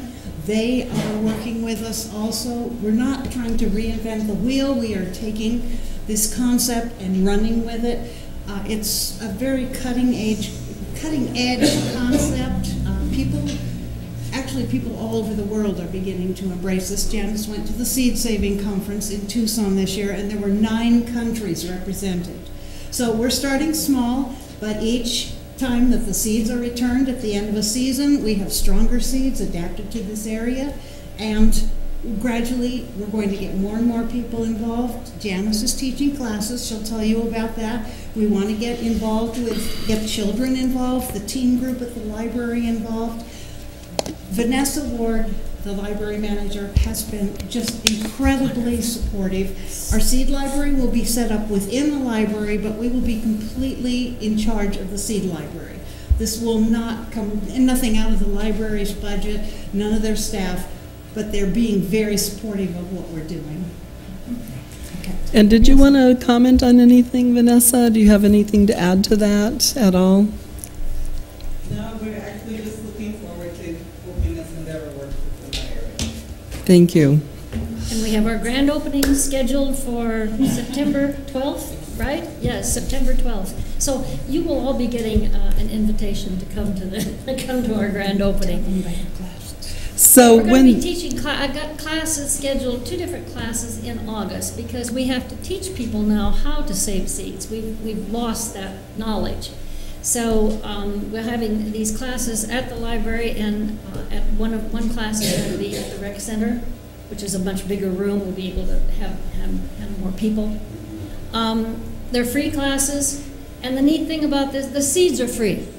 We have gotten wonderful donations from some of the businesses around here, Walmart, Windmill Gardens, Ace Hardware. We've gotten some wonderful, I have so many seeds in my house you would not believe. I have boxes of seeds everywhere. And we're getting to the point where we have them sorted. We have to have these categorized so that we are giving out the seeds that are the proper seed to grow for the winter and fall garden. And this is what's we're going to require a computer to be able to catalog all of this and to track these seeds, because this is the really neat part of this is when people check the seed back in, then we'll find out, how did that do for you? Did that particular plant do well here? And if it did, hey, we want to make sure we know that for the next growing season. If you had problems with it, we want to know that too. So you don't want to grow something that you've spent all the time and the money and the water and not have it produce what you want it to. So it's a whole new learning concept as far as the gardening is concerned about how to save the seeds. So.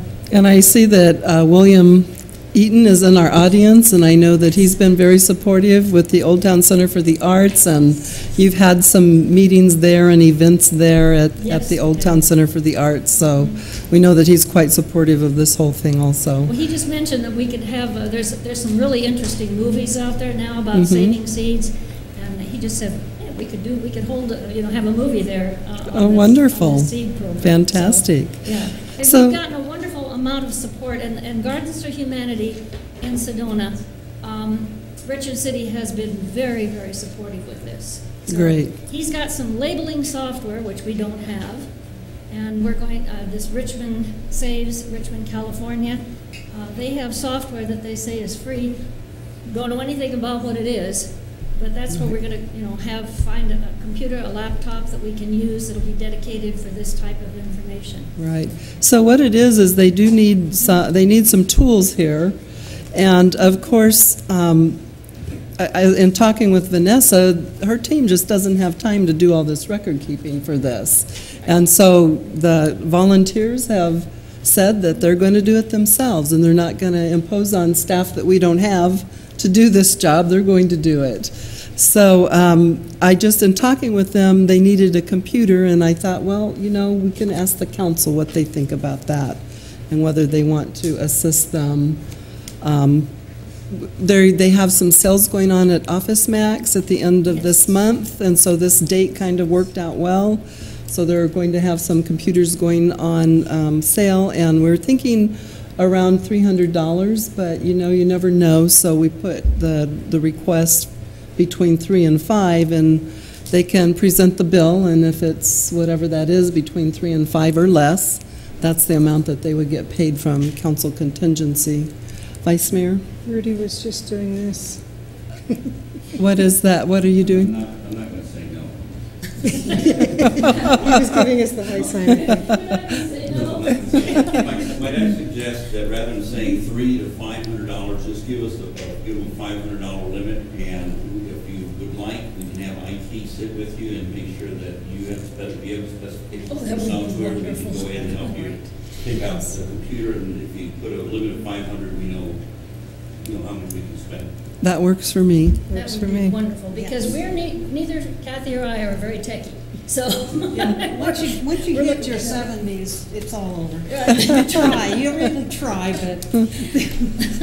Okay, so according to our finance advisor's advice, I think that's good advice, and I appreciate you offering to set that up for them and get that software going. Thank you very, very much. So, Council, Vice Mayor? Children really do get into it. I had at the time, one of them's 9 and one's 7 right now. They were showing me at 3 and 4 how to collect my wildflower seeds, because they wanted to take those seeds over to their place in Rimrock.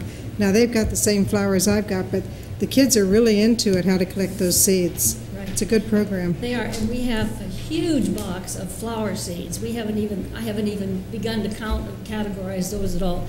And we really do want, maybe, I think probably some of you know, our garden club, the Verde Thumbs, and Gardens for Humanity, we put in a little garden over at the Head Start project here in town. So if you haven't gone to see that, it's really cool. It's just a little garden between 2 buildings. But the Head Start kids and now some of the grade school teachers are getting pretty interested in that little garden project. So it's growing. Great. And I'd like to thank the city clerk, Marianne Jimenez, who helped put this together, all the stuff for the agenda, and she was very interested in it and was very helpful to the council to get all this put together and working with Janice and Kathy. So any comments from members of the public on this item? Mr. Eaton, you'll have to come up to the lectern. Even though I didn't make Vanessa do it. We'd like to offer to put up half of that from Old Town Center for the Arts, $250. Thank you so much. Seeds, are 100. Anthropologists tell us we've been around for a couple 100,000 years, and seeds, saving seeds, understanding that plant technology predates domestication of animals. It's one of the most important functions as a species, as human beings, we can do. So. Thank you so much. First, I heard of this presentation, but we definitely would like to support it. And all right. Hosting events like Janice and I talked about, we'd love to do that too. Thank you so much. So, thank you for that partnership. The city always loves partnerships. We appreciate that. So, council members, please don't leave yet. I forgot, and you're next.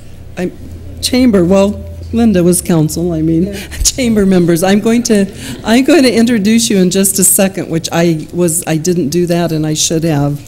So I'm like watching you in case you try to escape.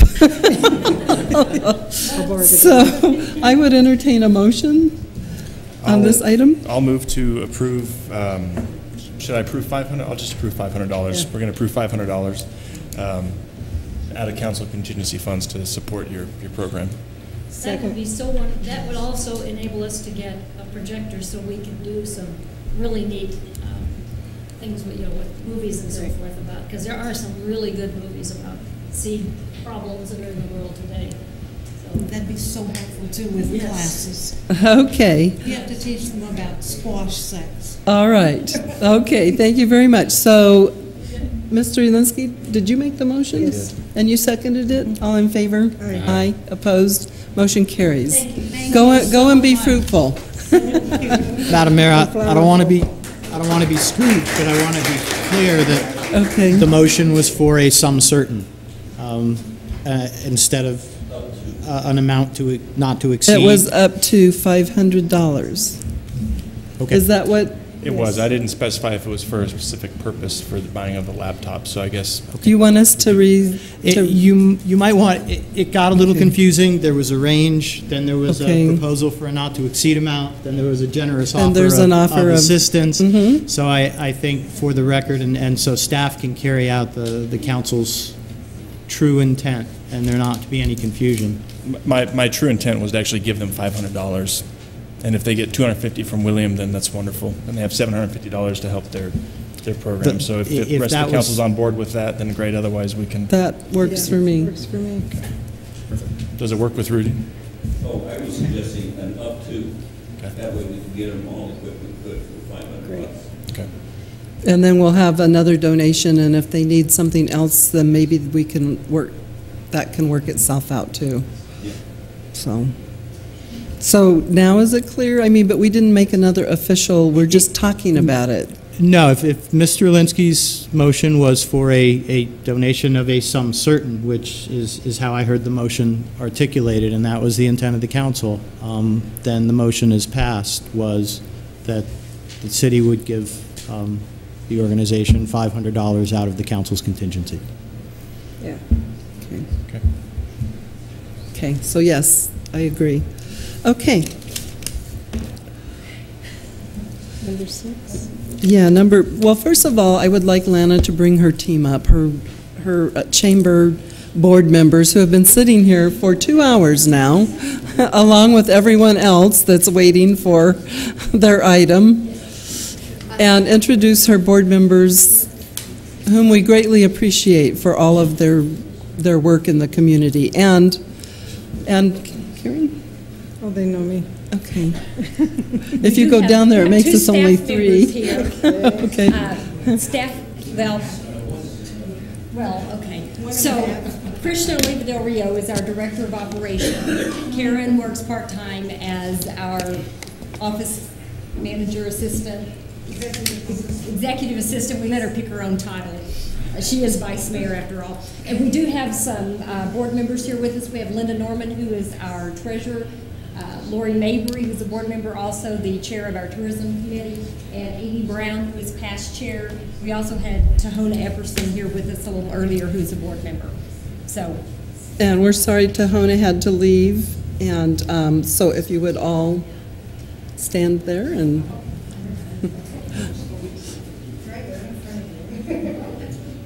And say chicken. Lana, your eyes are closed. One more because of Lana's eye. Oh, they're closed again. Okay. She just has this natural tendency to close those beautiful, lovely eyes. Thank you all so much for sitting here tonight and being with us. Okay, William's next, but Elaine expressed that she had another meeting to go to that she's probably already late for. Would you mind if we switched you around? Is that okay? Okay, so we'll take item number 7, Community Agency Funding Agreement with the Verde Valley Senior Centers Association. And Rudy, is he presenting that? We lost, oh, Rudy.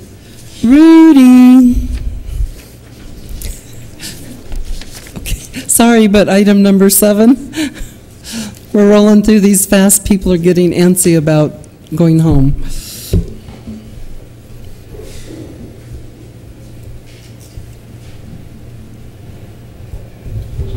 That was item number 7. And you wanted to like do a bunch of these at once, but well, Elaine needs to leave, fine, so yeah, okay. We're good. We're trying to work through all of these calendars here. Shouldn't take long. Okay, Mayor, Council, again, this is our annual agreement with the Verde Valley Senior Center. We're looking to fund her, not her, but the organization for $55,000 this upcoming year. There was a request for additional funding, and unfortunately, we're on a real tight budget this year, so but we did keep the $55,000.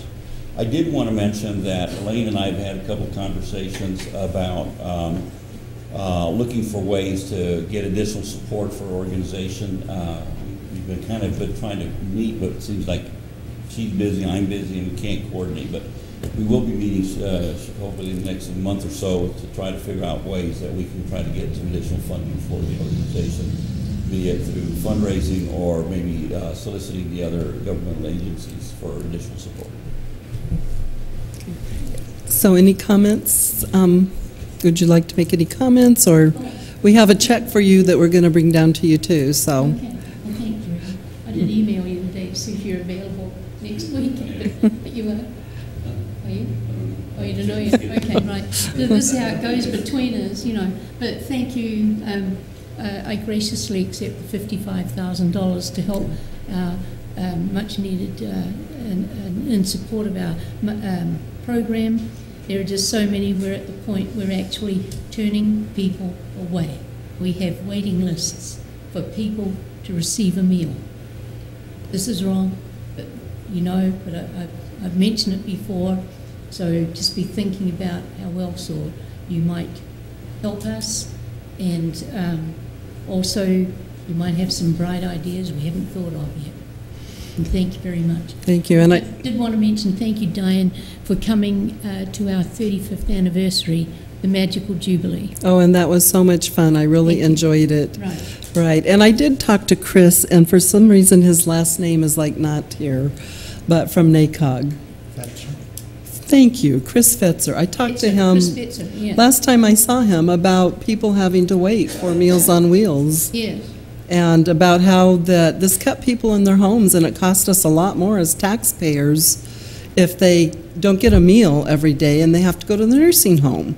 We're talking $4,000 to $6,000 a month compared to a meal that most of them don't even pay for, even though it would be helpful if they could, but many of them cannot. But keeping people in their homes is a lot less expensive.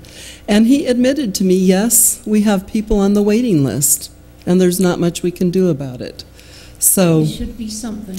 Yes, but I'm just affirming that Yes, even it is true. the director of NACOG said, yes, people are waiting. Right. So, It means people just don't eat that day.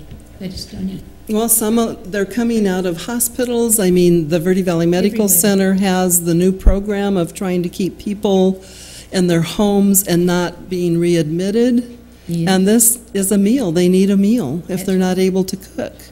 And that helps our hospital because they get docked now through Medicare if someone gets readmitted too soon. So it's just good for the community to be able to feed our seniors. Well, I appreciate your continued support and understanding. So Thank you. council, if you want to come down to, can we just stay there? Can we just stand? I know, this is a night of traveling. Oh, I know.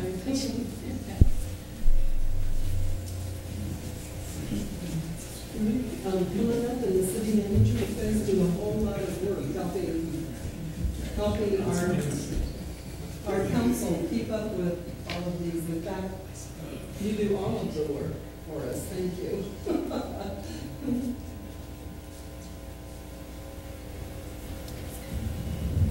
One more?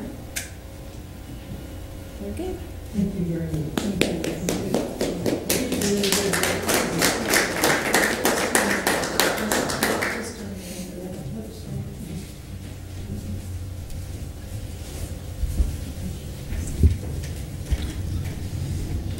Okay, and now William. Thank you for being so patient. It's been a long night, I know. So, William, the Old Town Center for the Arts is the next item. Yes, Mayor and Council, this is our second year that we've had a partnership with Old Town Association for the Arts. We funded them, funded Eaton and his organization. 20 grand last year. We were real pleased that we were continuing to help fund the assist organization for an additional $20,000 this year. William Eaton has been really good. His staff, if you've ever looked at our Facebook page, they're really diligent about sending stuff over on a regular basis. As we've asked all of our partners that if ever they've got events, fundraising or things that are just happening in their organizations, to please forward stuff over to us. So if I could interrupt you right there, Elaine.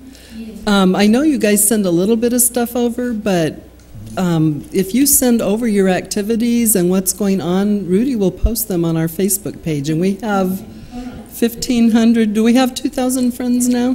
We have over 4,000. 4,000? Yes. And the same with the chamber website. Send it to us. Okay, thank you. Christian has actually been pretty good on a monthly basis. He sends me out events. But I think the one that's most active is Old Town yeah. Center for Old the Arts. Town Center for the Arts, yes. And we're it's always a joy to talk to William. He likes to talk. And you know, I mean, as William has shown over and over again in his presentations to us, his advertising doesn't just benefit his organization, it benefits, he's got data that shows that this benefits many businesses, it benefits the city. I mean, it benefits a lot of people in Old Town and all over the community. So I think that the council feels like we get a great return for this assistance. And the fact that when it helps the other businesses, then we get more tax dollars that we can help the senior center and do other things that we need to do, and helps with police, fire, and all of the parks and recreation that we do. So his doesn't just help his own business, it's helping a lot of different businesses and entities. Any words of wisdom?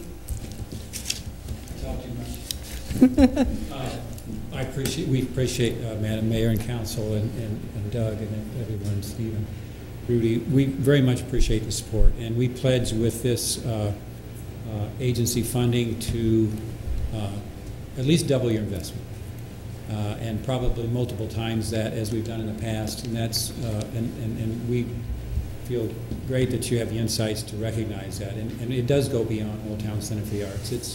We promote Old Town, and this is an exciting time for the city. I went out and talked with Eric because of my associations with the gentleman who runs the Telluride Bluegrass Festival, and Frank McGuire that started the Tempe Mill Avenue Fair. This is the largest festival. Old Town is at the cusp of, and he has in his involvement with Thunder Valley Rally and Walking on Main and the New Tilted Earth Festival. These events are tremendous economic impact. When I played at Telluride Bluegrass Festival the first time in the 80s, Telluride was coming out of a ghost town situation, and you could go buy a house there for $50,000. Now look at a lot there that you can't buy a lot there for under several million.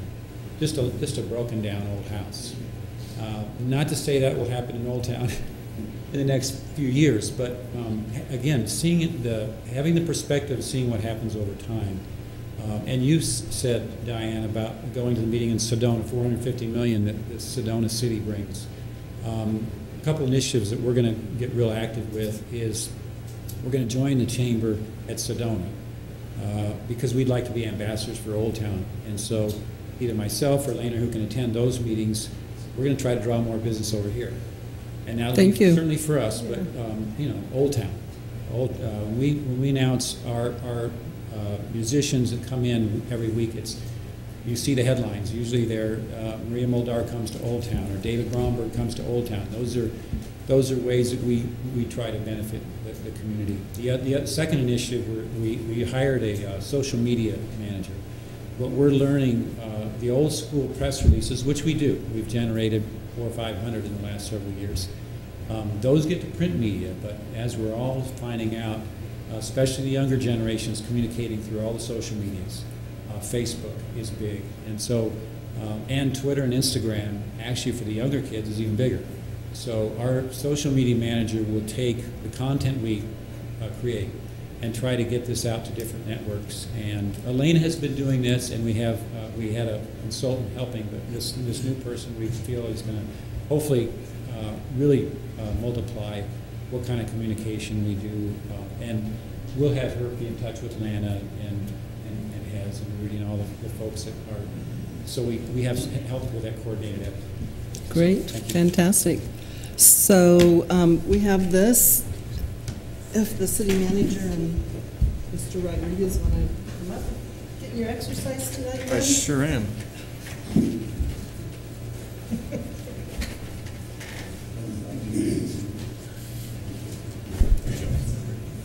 Is that the Old Town? Yeah. So I was going to just put it in its regular thing because there's no one here, right? OTA, okay. I was going to, there's no one here. We have Hez here. Oh, Hez is, oh, he's on that committee, so we'll go ahead and do it. Okay, so this is, y'all want to switch in here? I'll just go over.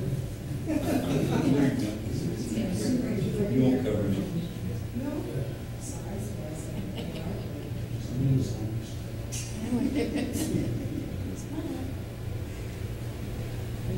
Thank you very much.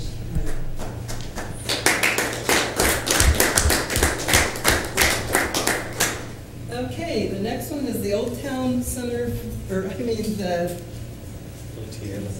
oh, that one's, okay. So this is the Old Town Association's donation. Get over here by my microphone and. Do we not need to make a motion on that? Did we make it, we didn't make a motion that we should have made? I don't think you did. We did not. Did we miss any others? No. Okay, so, I'll move to approve the funding agreement with the Old Town Center for the Arts. okay, I'll second it. All in favor? Aye. Aye. Any opposed? Motion carries. And that was, Mr. Elinsky made the motion and the mayor seconded it. All right. Did we make a motion for senior center? I don't think so. Okay, Did we not? let's do it again, just in case. Because I mean, I'm he's, positive you didn't. you're positive we did for the seniors? Did not. We did not. Okay, so please, I'd entertain a motion. I'll move to approve the funding arrangement with the Verde Valley Senior Citizens Association. Second. Okay, Mr. Elinsky made the motion, the vice mayor seconded it. All in favor? Aye. Aye. Any opposed? Motion carries. Okay, so we've done the Old Town Center for the Arts. We made a motion for that, right? Yeah. And we've done the senior center. We did the chamber. Okay. Lacking the CEDC and the Old Town Association. That's this one? Old Town So we're doing that one now. Yes. So we need a presentation? Okay, just briefly, this is all in our budget. They requested $15,000. We're not able to do $15,000 this year. We did, however, fund the $10,000 that we traditionally fund. And tonight we have Hez with us today to accept the funding agreement for the Old Town Association. Okay. Mr. Allen, do you have any comments? No? All right, so council? Should we move it and approve it before we put it? I guess that would be good, thank you. So I would entertain a motion, Vice Mayor. I move we fund the Old Town Association for $10,000. No? Yeah, the Old Town Association, okay. Okay, I would second it. All in favor? Aye. Aye. Any opposed? Motion carries. The Vice Mayor made the motion and the Mayor seconded it. Okay, so. We're just so excited about giving all this money away. I tried standing up until it came out. Looked too obvious.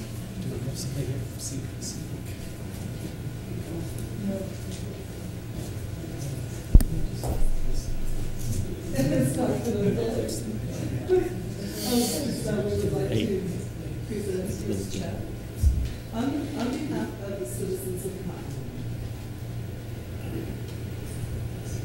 Thank you.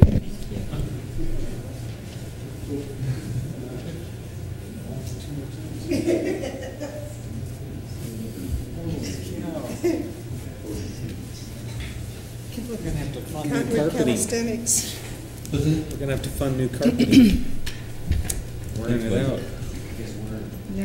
So, okay, agreement with the Cottonwood Economic Development Council to receive 15% of the city's special excise bed tax receipts to be used for the promotion.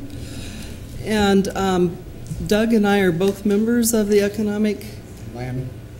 And Lana is also a member. So if Lana could accept this on behalf of the CEDC. Okay. Okay, should we make a motion or do Just briefly, Mayor, Council, this is the remaining 15% of the bed tax that we split between the CDC and the council and the Chamber of Commerce. We've been kind of working on this agreement for some time. I think there was some confusion as to exactly how it's supposed to work. I think it's already ironed out, and now we've got an agreement ready to go. So this is just, again, the 15% that's remaining from our bed tax. Okay. And all of these that we are giving out tonight are really on behalf of the citizens of Cottonwood, because they're the ones that I believe they're in charge. Mayor, Council, I believe there's still one agreement still pending, and that is with our Adopt for Life program, our animal shelter. Okay, that'll yes. be coming at a later date. A later date. Okay, so if Lana would like to come up? Can we move? Can we vote on it? Yes, please. I'll move to approve the agreement with Cottonwood Economic Development Council. Second. So Mr. Garrison made the motion, the vice mayor seconded it. All in favor? Aye. Aye. Any opposed? Motion carries. I'm trying to get this meeting to move a little.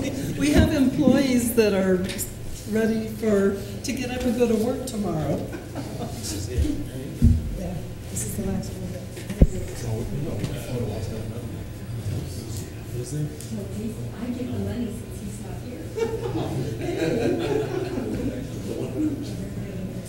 So as a member of the CEDC, Linda is going to accept the check.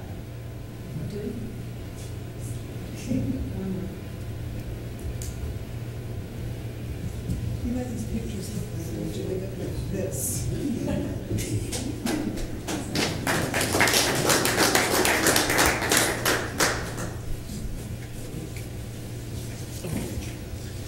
Okay, so we made all the motions we needed to. And we're good with that. Oh, there's a spider on here. It's a dead spider now. Maybe. Maybe not. Oh, he's dead. It's like, poor little guy, I'm sorry, but this is not the time or the place. Okay. Okay. And then I thought I saw something flying. Just something out of the corner of my eye. It must have been this teeny little spider that's, the size of the end of this pen. Okay, so let's see. Going back to number one. Proposed changes to the library policy manual regarding meeting room use. Good evening, Madam Mayor and council members. I can be very brief. I am asking that you would make the motion to accept the changes and improvements and updates to our library policy manual for our meeting room and the meeting room application. If you have any questions, I can answer them. That sounded like a very great policy, and I think you've been working with the city attorney on the verbiage to make sure that all needs are covered and all legal protections are there. And Looks good, Madam Mayor. yeah, so any comments from members of the public? And we have Mary with us tonight from the library. Glad you could be here. Vanessa did a great job. So, thanks, Vanessa. You want to get up there and say it in the lectern? So, Mr. Faust, who is our Community Services General Manager, said that Vanessa did a great job. Miss Ward. Thanks. All right. So I would entertain a motion. I'll move to approve the proposed changes to the library policy manual. Second. Mr. Elinsky made the motion. The Vice Mayor seconded it. All in favor? Aye. Aye. Any opposed? Motion carries. Thank you. Thank you for sitting here all night. I have a roast in the black pot that's probably dry. Her family is starving. But you don't have to come to any meetings in August. Okay, item number 3 is proposed sole source purchase of new software and related services for the city's transportation system. Mr. Rodriguez. Mayor and Council, I do have our transportation manager, Bruce Morrow, here to answer most of any questions you might have, because this is kind of beyond me. What we're asking here is that council allow us to not go out and actually go out for bid on the expansion of our route match software that we have. We've been buying the route match software in modules as the system starts to expand, starts to grow, and we need more and more services. You may recall we actually started putting tablets in our computers, in our buses. And we've slowly been expanding. We're looking to have mobile apps. Eventually, we expect to be able to track better our customers. We'll eventually go to the point where we have electronic cashiering, I think it is, in our buses. So we're kind of expanding this. A lot of it is funded. The major part of it is funded through our ADOT grant. Through an 80-20 match. We're looking for about an expenditure about close to $75,000 of which will be split in the 80-20 with the through the ADOT grant. Currently, we're getting ready to purchase video cameras. This is beyond this. However, we're putting in video cameras for both security purposes and making sure that our drivers are also acting appropriately with their customers. So the system keeps expanding. One of the reasons we're asking for an exemption is because pretty much there's I think two or three software companies, and ours happens to be Route Match, and they don't talk to each other. They're very, very proprietary, and there's no reason to go out for bid because we're going to get a bid from only one company, which would be Route Match. So we'd like to ask the council to please allow us the exemption so we can move forward with this particular purchase. If you have any questions concerning exactly what the software does, Bruce could probably answer those questions a lot better than I can. Any questions or any comments from the public on this item? I would entertain a motion. I move to approve the transportation manager's recommendation to waive the city's procurement policy for the purchase of certain software and services as presented in the amount of $74,997.50. Second. The vice mayor made the motion, the mayor seconded it. All in favor? Aye. Aye. Any opposed? Motion carries. Another transportation item, discussion, consideration, and possible legal action regarding a proposed increase in the pay classification for transportation field supervisors from range 13 to range 16. Mr. Rodriguez. Thank you, Mayor, Council. This goes back to what we do every single year. We pick certain categories we start to look at to see if we're still within the ranges and stuff. This particular one is kind of slipped by us. A range 13 is an administrative assistant position. A range, obviously our field supervisors do a lot more than administrative work. They keep track of our vehicles, buses, getting maintenance work, making sure that they're maintained on a regular basis. They do a lot of scheduling work. They assist with some of the budgetary issues of the organization. So it's a lot more than just an administrative position.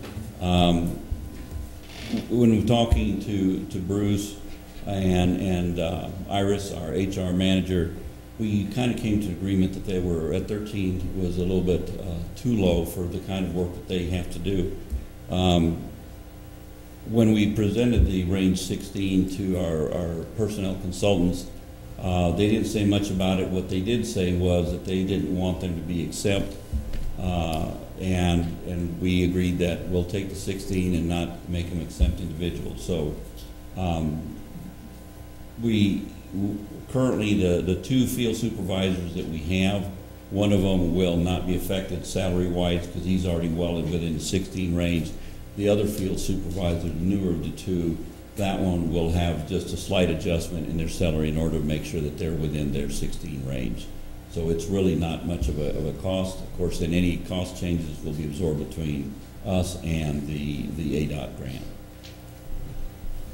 And this wasn't in our regular budget this year? This is no, that's one of the reasons we're here, because we talked about it, and when we finally put the budget together, you know, I did not notice it, and neither did our budget analyst. So this will come out of, because our budget was so tight? The minimal amount change will come out of our general fund budget, the contribution, but the lion's share will be coming out of our ADOT grant. And I did read all that, but I just still wasn't quite sure about those two questions. So yeah, this is mostly grant funded. Okay, and we love that. Oh, we do. Okay, so it sounds reasonable to me. That person, from reading the materials, really has a lot more responsibility and should be compensated appropriately. So I'd entertain a motion. I'll move to increase the pay classification for transit field supervisor position from range 13 to range 16. Second. Okay, so the council member Temilinski That's like the Tim, instead of the Donald, the Tim. Made the motion and Vice Mayor seconded it, and all in favor? Aye. Any opposed? Motion carries. Okay. So the next item.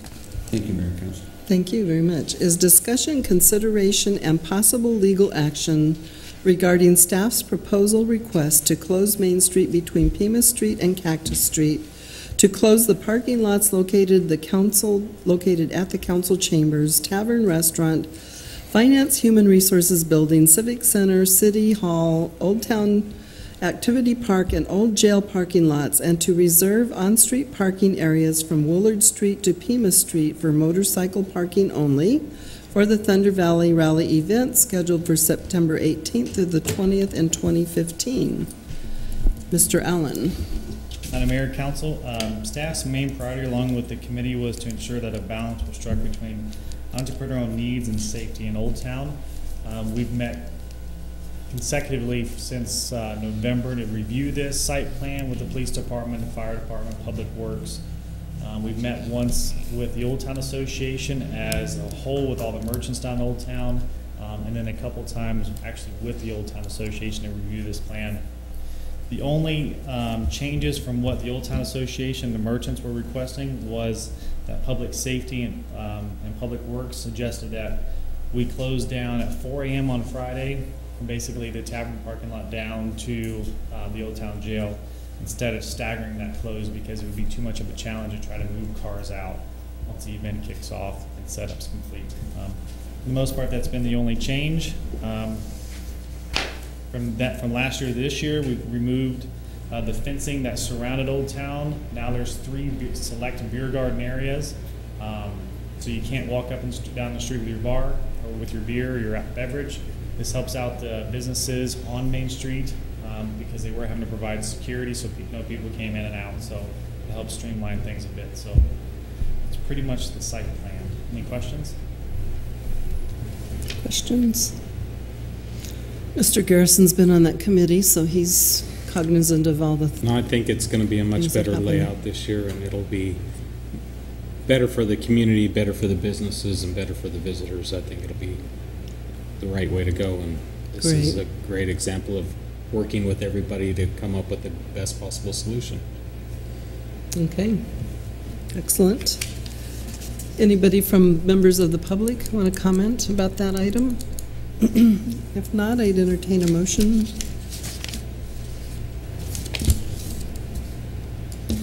What would be approving?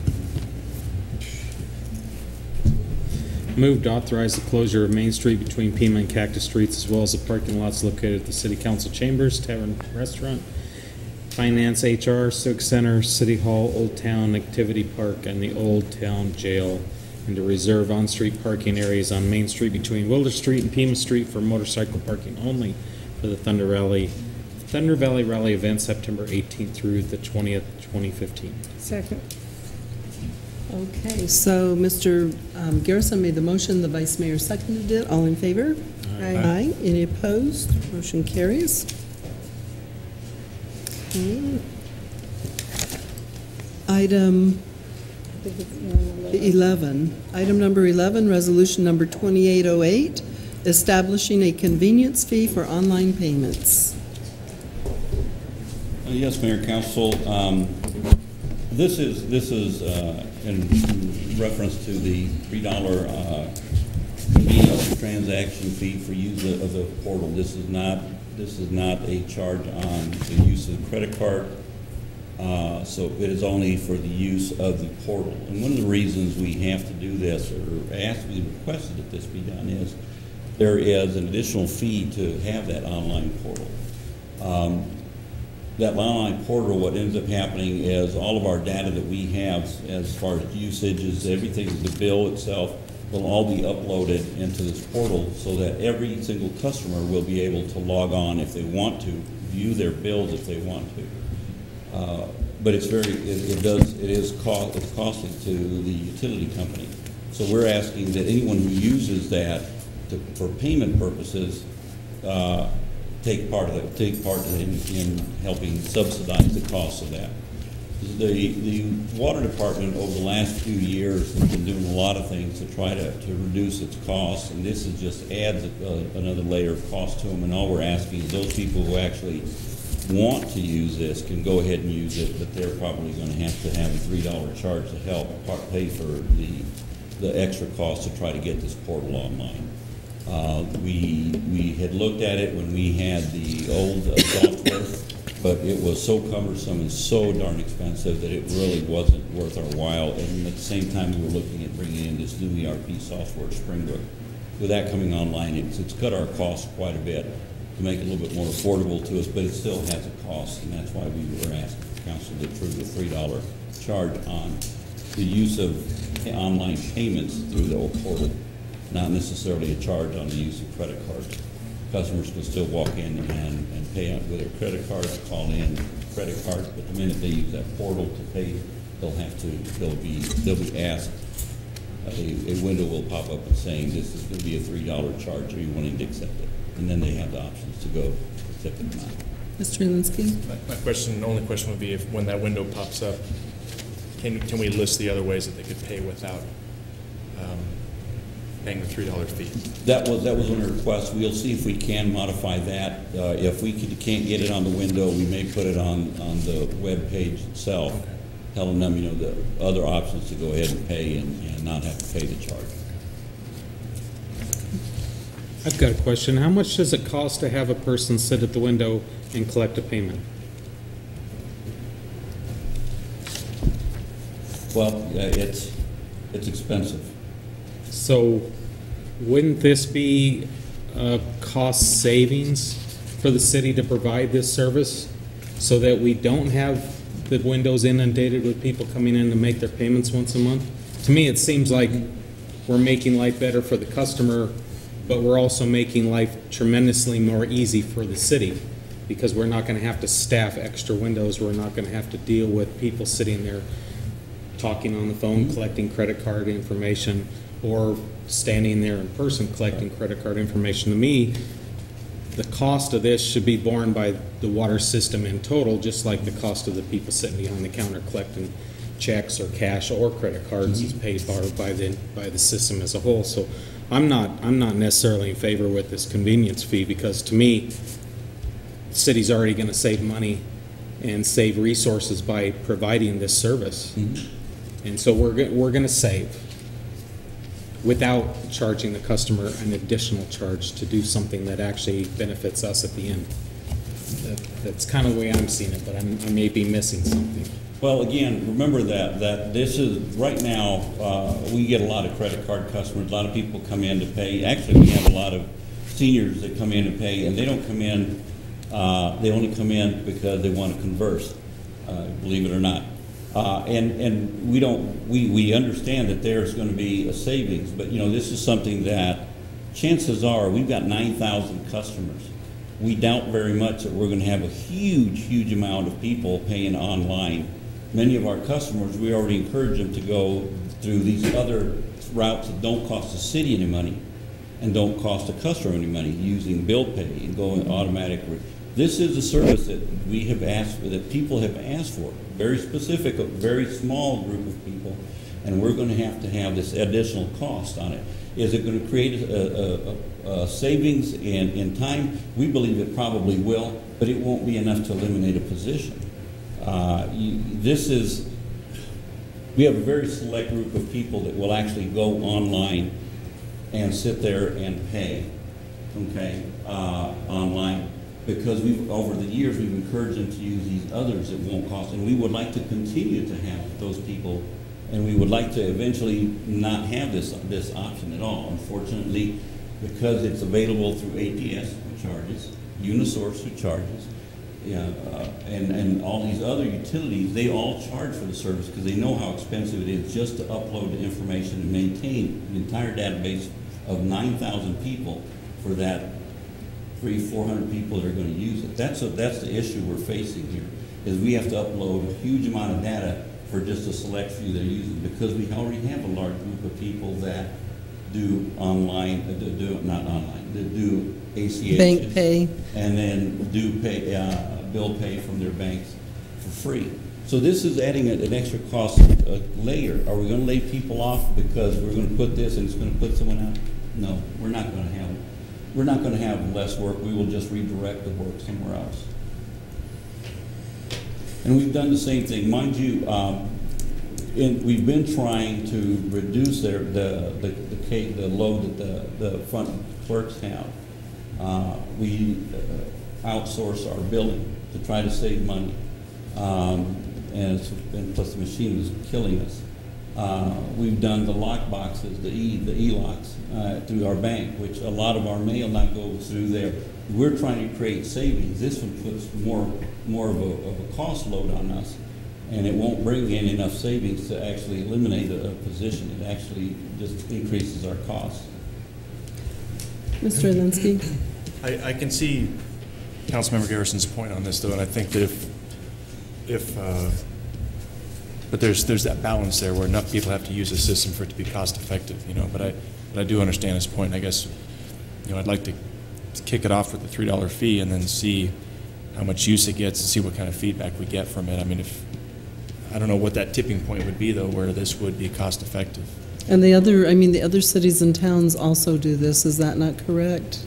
Other cities and towns already charge for the convenience fees. Actually, some of them we found out are charging for credit card fees, and we're not sure how they're doing that because there's statutes out there that don't allow us to charge for credit card fees, and I'm not sure how they're doing it, and we haven't really spent much research because we don't want to go there. But you know,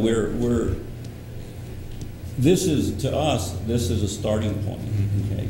Because from here, we'd like to be able to take our permitting online also, so if someone wants to get a permit, they'd be able to go down a menu, we'll select it, and charge without having to come into the offices. We would like to do this. Will that eliminate positions? I doubt it very much. Okay. Our P&Z doesn't have enough people, even close to enough people as it is. And then we're looking for possibly business registration. We plan to expand this a little bit further, but this is where we want to start. Unfortunately, with the utilities, again, we have to upload 9,000 records for a handful of people, and that's what makes it costly. Vice Mayor? It's just like the little square that my daughter uses at the beauty parlor. She has to charge a little extra for using the square because they charge her. And that's happening on almost all the transactions like that, like the convenience fee. They charge her the convenience fee, so she turns around and charges her client the convenience fee. It's just it's part of doing business anymore. So because we don't have that many council members here, do we need to bring this back when we have a full council? No, the information is going to be available to anybody regardless of how they go about paying their.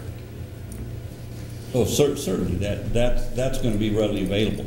But remember, the driving force is the handful, is just a small group of people that like to pay online services. This is not uncommon in the utility industry. This, you know, like it's mentioned in the communication. You know, APS does it for that same reason. They've got to upload a bunch of information and have it available to the few people. Those who don't want to pay for it will have the option to go out and call their credit card in, or go out and send us a check, or walk into our building and use their credit card.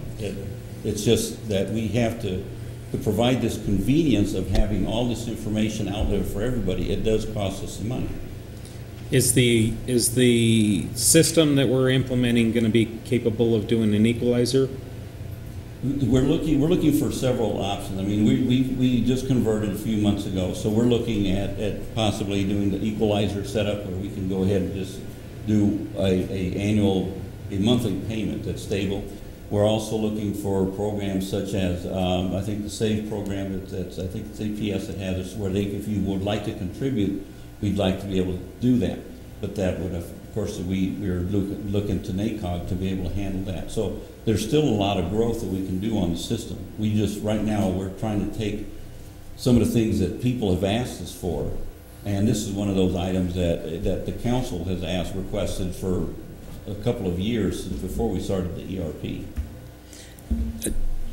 I would be okay with this if we could bring it back at some point in the future and look at to see whether it's actually creating a savings or not for, or an income, because what I see happening is if I can go on and look at my data, but I can pick up the phone and pay my credit card fee, you know, pay my credit card bill over the phone versus hitting a button to save $3 at a $30 bill or a $35 bill, that's almost 10%. So I can see that there's going to be a lot of people who would take advantage of the data that's there, but not a lot of people that are going to be interested in paying the tax or the extra fee that's going to be thrown on top of that bill to begin with. So, because to me, this is a convenience fee. It's not only convenient for the customer, but it's convenient for the city to do this. And so if it doesn't start creating a decent amount of income, then I think we really need to look at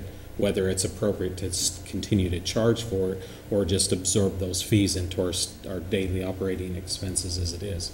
So I would be So fine that with means moving people forward. we have to, in our rate determination, we have to raise the rates because of it. Well, but we're raising rates every time we add a person to the staff. We had to raise the rates every time we buy a new truck to go out and do things. We raise the rates when we buy tools. This is a tool. This is part of being in business. You're in business, you have costs. So to me, I would be okay with moving forward, but I would like to be able to come back and see whether it's actually providing a feasible amount of money to be doing what we're doing with it or Unless not. the system goes online, we actually see we've been delaying. Not to box into a corner, but we've been delaying this particular module. Council's been asking for this for 5 years? For several years, but Council has requested staff to do this. But we're at and we've been told, no, we can't do it. We don't have the software. We don't have the capability. And now we're at an impasse. Our people saw me in Springbrook. This is not a simple fix. Springbrook has these parameters they have to put into the system, plug it in, and then we've got to go in and train staff to do it. Can we change them later? Yeah, but there's no way that I'm going to know whether there's any real income to this unless we actually implement it. No, I'm not saying that at all. I'm in favor of doing this. I'm just having a hard time charging the customers a fee to do something that's a convenience to the city. So that's where my problem is. So like I said, if we can come back 6-8 months, a year from now and say it cost us 30 grand to implement this, we made $200 on fees because nobody's utilizing it in that capacity, then I would think we would look at whether that's actually a benefit to the city or not to be charging the fee, because if there was no fee, I think the users would be increased. So that's just my thinking. I guess you could make the argument that this is, first of all, this is an moneymaker for us. It's going to cost us quite a bit of money to put in. So all we're trying to do is offset costs. Is trying to recoup some of the costs. Is it going to free up more staff? It's probably not going to free up more staff. Is it convenience to the city of Cottonwood? I'm going to tell you, it really isn't. Because we have to have someone that's going to be able to diligently sit there, sift through the data, upload that data, and we do it 4, 5, 8 times a month. We're going to have to be uploading that. It's not like we bill once a month and we upload data and we're done. It's actually going to be constantly getting uploaded. So it's not a convenience for us. And if it were, we would have done it 5 years ago when the council asked you to then. I mean, to check into it. This is really an inconvenience for us. It's a convenience for them, for that person. It's available for everyone, but then you have the option whether you want to pay the $3 or. I'll give you a good example. I called Sharon today. Well, actually, she called me, asking about the online, and I said, "Well, Sharon, do you actually use this thing?" She says, "I do. I go out and I pay every month. I go out there to my utilities and I pay." I said, "Are you getting charged?" "Yes, I'm getting charged convenience." "Well, why do you do it?" I'm not comfortable yet with having them draw them automatically out. Now, there's a lot of them, including myself. It took me a long time to get used to automatic pay, for them to do the ACH straight out of my bank. Every month I was going in there and checking. Again, it's a convenience for that few amount of people that are actually going to go out and do it. It's an inconvenience for the city because we have so many cycles that go out there that are going to have to get uploaded into the system. are we going to recover? We never expected to recover our costs on it. Okay, but we're hoping that those people that do use it can go ahead and we're able to go ahead and cover some of this cost, because if not, that cost is going to have to get passed on to those to everyone, to everyone else. We're just trying to recover a portion of our cost, and I think this was never a break-even, nowhere near a break-even proposition for the city of Cottonwood. Thank you. You know, I think the other thing to consider too is when you use a credit card, the credit card company takes a small percentage of everything you buy. I mean, I think it's less than 1% or 1% or something like that. So, you know, on a $100 bill, I mean, that could be pretty substantial. You have trouble with that. That's money we can't recoup that money. Is there anybody from the public who would like to speak on this item? If not, I would entertain a motion. I move to approve resolution number 2808, establishing a convenience fee of $3 for the use of any city-provided online portals to make payments to the city. Second. So the Vice Mayor made the motion, Mr. Elinsky seconded it. All in favor? Aye. Any opposed? Motion carries. Okay. Yes? Oh, resolution? Yes, I'm getting the evil eye from the deputy clerk. Like, don't forget me. Deputy Clerk, please read resolution number 2808 by title only. Resolution number 2808, a resolution of the Mayor and City Council of the City of Cottonwood, Yavapai County, Arizona, establishing a convenience fee for online transactions. Madam Mayor. Okay, claims and adjustments. Move to pay the claims and adjustments. Second. Mr. Garrison made the motion, the Vice Mayor seconded it. All in favor? Aye. Aye. Any opposed? Motion carries. I move to adjourn. Second. The Vice Mayor seconded it. All in favor? Aye. Aye. Any opposed? Motion carries.